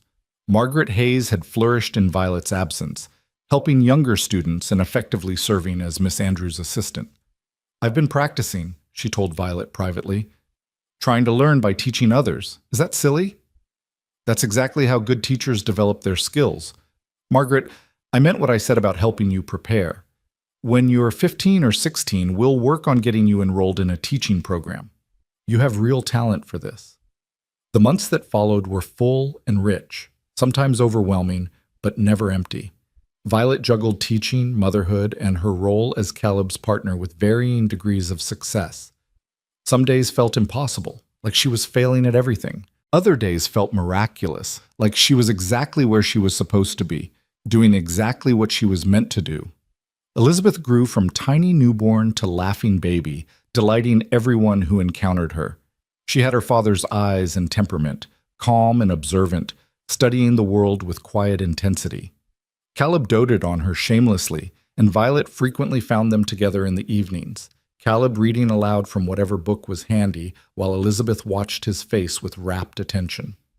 "She's going to be a reader," Violet predicted. "Look how she focuses on the pages, even though she can't possibly understand the words yet." "Good. She should love books like her mother does. Intelligence and curiosity are gifts we can give her." December brought a surprise visitor. Marcus James arrived in Promise Creek unannounced, traveling from Philadelphia specifically to meet his granddaughter and assess his daughter's life. Violet received the news with mixed feelings, hope that her father had softened, wariness about his potential judgment. He arrived at the ranch on a cold afternoon, looking older than Violet remembered, and out of place in his city clothes. Caleb greeted him with wary courtesy, and Violet met him at the door holding Elizabeth. "Father, this is unexpected." Marcus stared at the baby, his expression unreadable. "She looks like your mother, same eyes, same shape to her face." "Her name is Elizabeth, Elizabeth Margaret. After your mother and aunt." He nodded slowly. "That's fitting." His eyes finally met Violet's. "May I come in, or am I unwelcome here?" "You're welcome." She stepped back, allowing him entry. "Though I'll warn you, if you've come to criticize or condemn, I won't tolerate it. This is my home, and I'm proud of what I've built here." Inside, Marcus looked around the modest but comfortable house with its books and handmade furniture, its warmth and signs of life truly lived. Caleb offered coffee, and they sat awkwardly around the table while Elizabeth dozed in Violet's arms. "I owe you an apology," Marcus said finally. "Multiple apologies, actually. I was cruel in my letters, dismissive of your choices, unwilling to see past my own narrow expectations. Your aunt has been lecturing me for over a year about my blindness, and I finally realized she was right." Violet waited, not making this easy for him. "Your mother would be ashamed of how I treated you. She always said our daughter would do great things, that she had the intelligence and courage to forge her own path. I tried to force you into a mold that didn't fit, and when you broke free, I punished you for it. That was wrong." "Yes, it was," Violet agreed, her voice steady. "You rejected me for choosing a life you didn't approve of, even though it's a good life filled with purpose and love. You couldn't see past your own pride to recognize that I'm happy. I see that now. Violet, this home, it's clearly filled with love. Your husband treats you with respect and partnership. You're teaching, making a difference. You've built exactly the kind of life your mother hoped you'd have. I was a fool not to recognize it sooner." Caleb spoke quietly. "Sir, I can't give your daughter the social status or wealth you might have preferred, but I can promise you I'll spend my life supporting her dreams, respecting her intelligence, and ensuring she never has to choose between her vocation and her family. She's my partner in every sense, and I'm proud of everything she accomplishes." Marcus looked at Caleb for a long moment, then nodded. "I believe you, and I'm grateful she found someone who values her properly." He turned back to Violet. "I don't expect you to forgive me immediately, but I hope, over time, we might rebuild our relationship. I'd like to know my granddaughter, and I'd like her to know that she has a grandfather who, despite his many faults, loves her mother and wants to be part of her life." Violet felt tears prick her eyes. This was the father she remembered from childhood, before grief had hardened him, before her mother's death had broken something inside him. I'd like that too. It won't be easy. There's hurt that needs healing, but for Elizabeth's sake and for Mother's memory, I'm willing to try. Marcus stayed for 3 days, and the visit gradually became less strained. He attended church with them and met the community that had embraced his daughter. He watched Violet teach and saw firsthand the respect and affection her students had for her. He toured the ranch with Caleb and gained appreciation for the hard work and skill required to succeed in this demanding environment. On his last evening, as they sat by the fire with Elizabeth sleeping peacefully in her cradle, Marcus spoke quietly. I understand now why you chose this. It's not what I would have chosen for you, but I see that it's right for you. You're thriving here in ways you never did in Philadelphia. Your mother would be so proud. I hope so. I think about her every day, what she taught me, what she sacrificed to give me opportunities. I'm trying to honor her memory by living fully and helping others the way she helped me. You're succeeding, and Violet, I'm proud too. I should have said that years ago, but I'm saying it now. I'm proud of the woman you've become, the teacher you are, the mother you're already proving to be. I'm sorry it took me so long to see clearly. The reconciliation wasn't complete. Too much had passed between them for instant healing, but it was a beginning. When Marcus left to return to Philadelphia, there were tears and embraces, and promises to correspond regularly. Violet stood with Caleb and Elizabeth, watching her father's stage disappear toward Cheyenne, feeling a weight she hadn't fully acknowledged lift from her shoulders. That went better than I expected, Caleb said, his arm around her waist. He's trying. That's all I can ask. Maybe over time we'll fully rebuild what was broken. Elizabeth will help. Grandchildren have a way of softening even the hardest hearts. The new year brought Violet's first teacher training cohort. 3 young women arrived in June, eager and nervous, ready to learn from the experienced teacher they'd heard about. Violet threw herself into their training with the same passion she brought to teaching children, sharing techniques and philosophies, demonstrating lessons, providing honest feedback. The trainees boarded at Agnes's, and the boarding house became an informal center for educational discussions. Evening found them gathered around the common room table, debating teaching methods, sharing concerns, learning from Violet's experiences. Caleb occasionally joined them, offering the perspective of someone who had been failed by poor teaching and transformed by good instruction. Mrs. Irvine saved Pete and Tommy, he told the trainees one evening. Gave them materials and guidance that allowed grown men to learn what they'd been denied as children. Good teaching changes lives at any age. Don't ever forget the power you'll have to shape futures. By August, when the trainees departed for their own teaching assignments, Violet felt confident they would serve their students well. The territorial board was pleased enough to request she train another cohort the following summer. The additional income and expanded influence gratified her, confirmation that her work had value beyond just her own classroom. Elizabeth's first birthday was celebrated with the whole community in attendance. She toddled around on unsteady legs, delighting in the attention, laughing at the antics of older children. Watching her daughter surrounded by people who loved her, Violet felt overwhelmed by gratitude for this life she had stumbled into. A year ago, I couldn't imagine this, she told Caleb as they watched Elizabeth destroy a small cake with enthusiastic hands, how full and rich our life would be. 2 years ago, I couldn't imagine any of it. Then you showed up, sleeping beside your luggage, looking completely out of place and absolutely determined. I knew that night that everything was about to change. Did you really? Know that you'd marry me? Not exactly, but I knew you were significant, that finding you wasn't random chance. I'm not a religious man in conventional ways, but that night felt like providence, like I was supposed to be on that road at that exact moment to find you. She leaned against him, watching their daughter laugh with chocolate-covered hands. I used to be so afraid of love, of losing myself in someone else's expectations. But this, us, it's made me more myself, not less. You've given me space to be everything I am. That's what love should do. Enhance, not diminish. Your mother understood that, and she raised you to expect nothing less. I'm just grateful you found me worthy of what she taught you to demand. The seasons cycled forward, each bringing its challenges and joys. Violet continued teaching, training new educators each summer, raising Elizabeth with Caleb's devoted partnership. Margaret Hayes, now 16, began preparing seriously for teacher training, spending hours with Violet learning advanced techniques. The lending library expanded to over 300 volumes, becoming a genuine community resource. In the spring of 1879, 3 years after Violet's arrival in Promise Creek, the town held a ceremony honoring her contributions. The school board presented her with a plaque recognizing her as Wyoming Territory's most effective rural teacher, noting that her students consistently outperformed expectations and that the teachers she trained were spreading excellence across the region. Mrs. Irvine arrived here as a stranger, Reverend Collins said during his speech, abandoned on a dark road, frightened and alone. But she refused to let that difficult beginning define her future. She built a life of purpose and service, teaching our children, training new teachers, proving that education can flourish even in harsh environments. We are blessed to have her, and we honor her dedication. The applause was thunderous. Students past and present stood to acknowledge her. Parents wiped away tears. Caleb stood in the back with Elizabeth on his shoulders, his pride evident to everyone. That evening, back at the ranch, Violet hung the plaque on the wall beside her desk.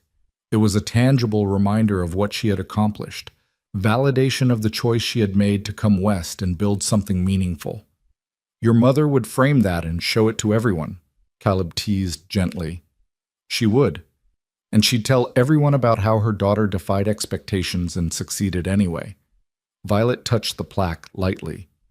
I wish she could have seen this, known that her investment in my education paid off exactly as she hoped it would. She knows. Somehow, somewhere, she knows. Elizabeth, now a toddler with strong opinions and her father's calm temperament, tugged at Violet's skirt. Mama, book? Yes, sweetheart. Let's read a book. Violet scooped up her daughter and settled into the rocking chair Caleb had built. Elizabeth snuggled close as Violet opened a familiar picture book and began reading. Caleb watched them from the doorway, his expression soft with contentment. This was what he had hoped for when he had carried a sleeping stranger into his wagon that October night.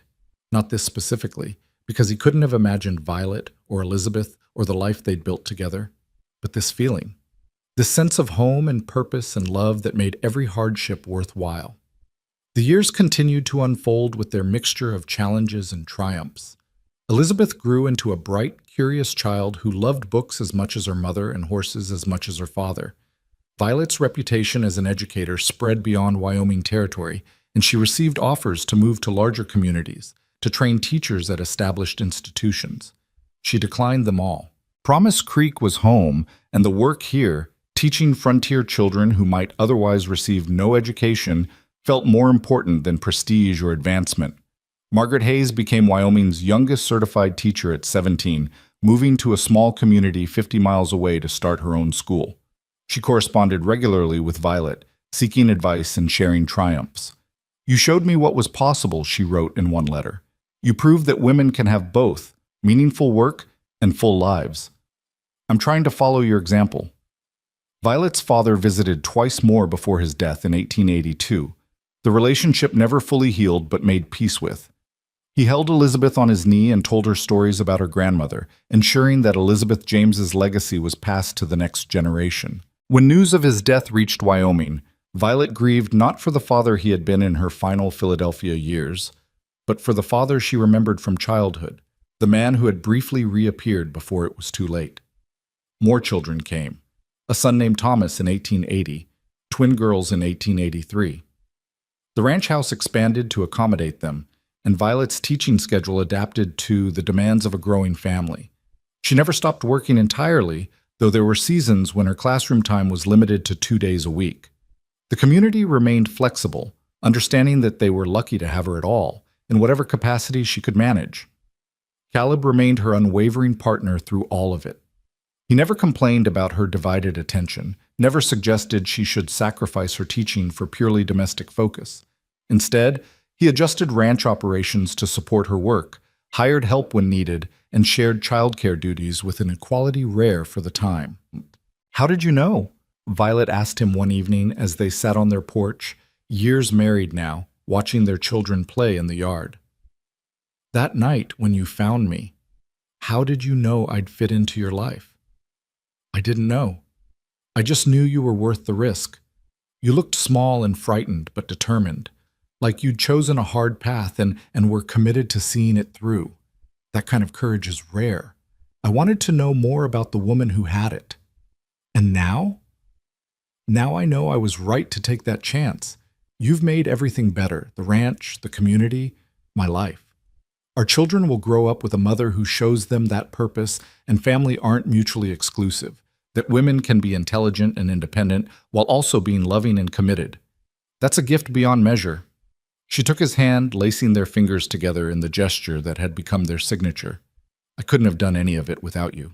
Your support, your respect for my work, it's made everything possible. We've built it together. That's what partnership means. The sun set in familiar glory, painting the Wyoming sky in shades of amber and rose. Their children's laughter filled the evening air. The ranch, their ranch, spread out around them, solid and prosperous. Inside the house, shelves held hundreds of books beside family photographs and children's drawings. The desk by the window was covered with lesson plans and correspondence with teachers scattered across the West. This was the life Violet had found when a cowboy lifted her gently from beside her luggage on a dark October night. She had been lost and frightened, convinced she had made a terrible mistake in coming west.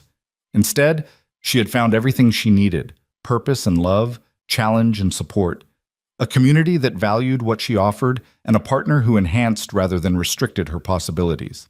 The girl who had slept beside her luggage had been transformed into a woman who knew her own strength and value, who had built something meaningful with her life, who had found love without surrendering identity. The cowboy who had stopped his wagon had been transformed too, from a lonely rancher going through motions into a husband and father whose life had depth and richness he had never imagined possible.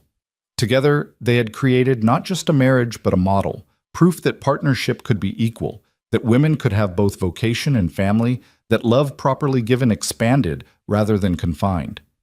Their children would grow up understanding that people were not limited by gender or convention, that with courage and support, any life was possible. As darkness fell and stars emerged in their countless billions, Violet thought of that first night under these same stars, when everything had been uncertain and frightening. She thought of the journey that had brought her here, the losses and fears, the difficult choices and acts of courage. She thought of all the people who had shaped this life. Her mother, who had planted seeds of independence, Caleb, who had nurtured them, Agnes and Sarah, and countless others who had supported and sustained her. Most of all, she thought of the sleeping girl beside her luggage, waiting unknowingly for rescue, having no idea that the approaching wagon carried not just safety, but destiny. That girl had been brave enough to come west, determined enough to survive, open enough to accept unexpected love. She deserved honor and gratitude. "Thank you," Violet whispered to that younger self across the years. "Thank you for being brave. Thank you for saying yes to the unknown. Look what we built because you refused to give up." Caleb squeezed her hand and she turned to him with a smile that held everything: love, gratitude, contentment, and the deep satisfaction of a life well lived. The cowboy and the teacher, the rancher and the educator, the husband and wife who had found each other in darkness and built something luminous together. The stars wheeled overhead, infinite and eternal, bearing witness to one small love story in one corner of Wyoming territory, a story that began with a woman sleeping beside her luggage and a man gentle enough to lift her carefully into his wagon, brave enough to offer her his heart, wise enough to let her keep her own. "Welcome home, Mrs. Irvine," he had said that first night. Welcome home, she thought now, and meant it with all the complexity and richness the words had accumulated. This was home, not a place of surrender, but of belonging, not a cage, but a foundation, not the end of her story, but the best possible beginning.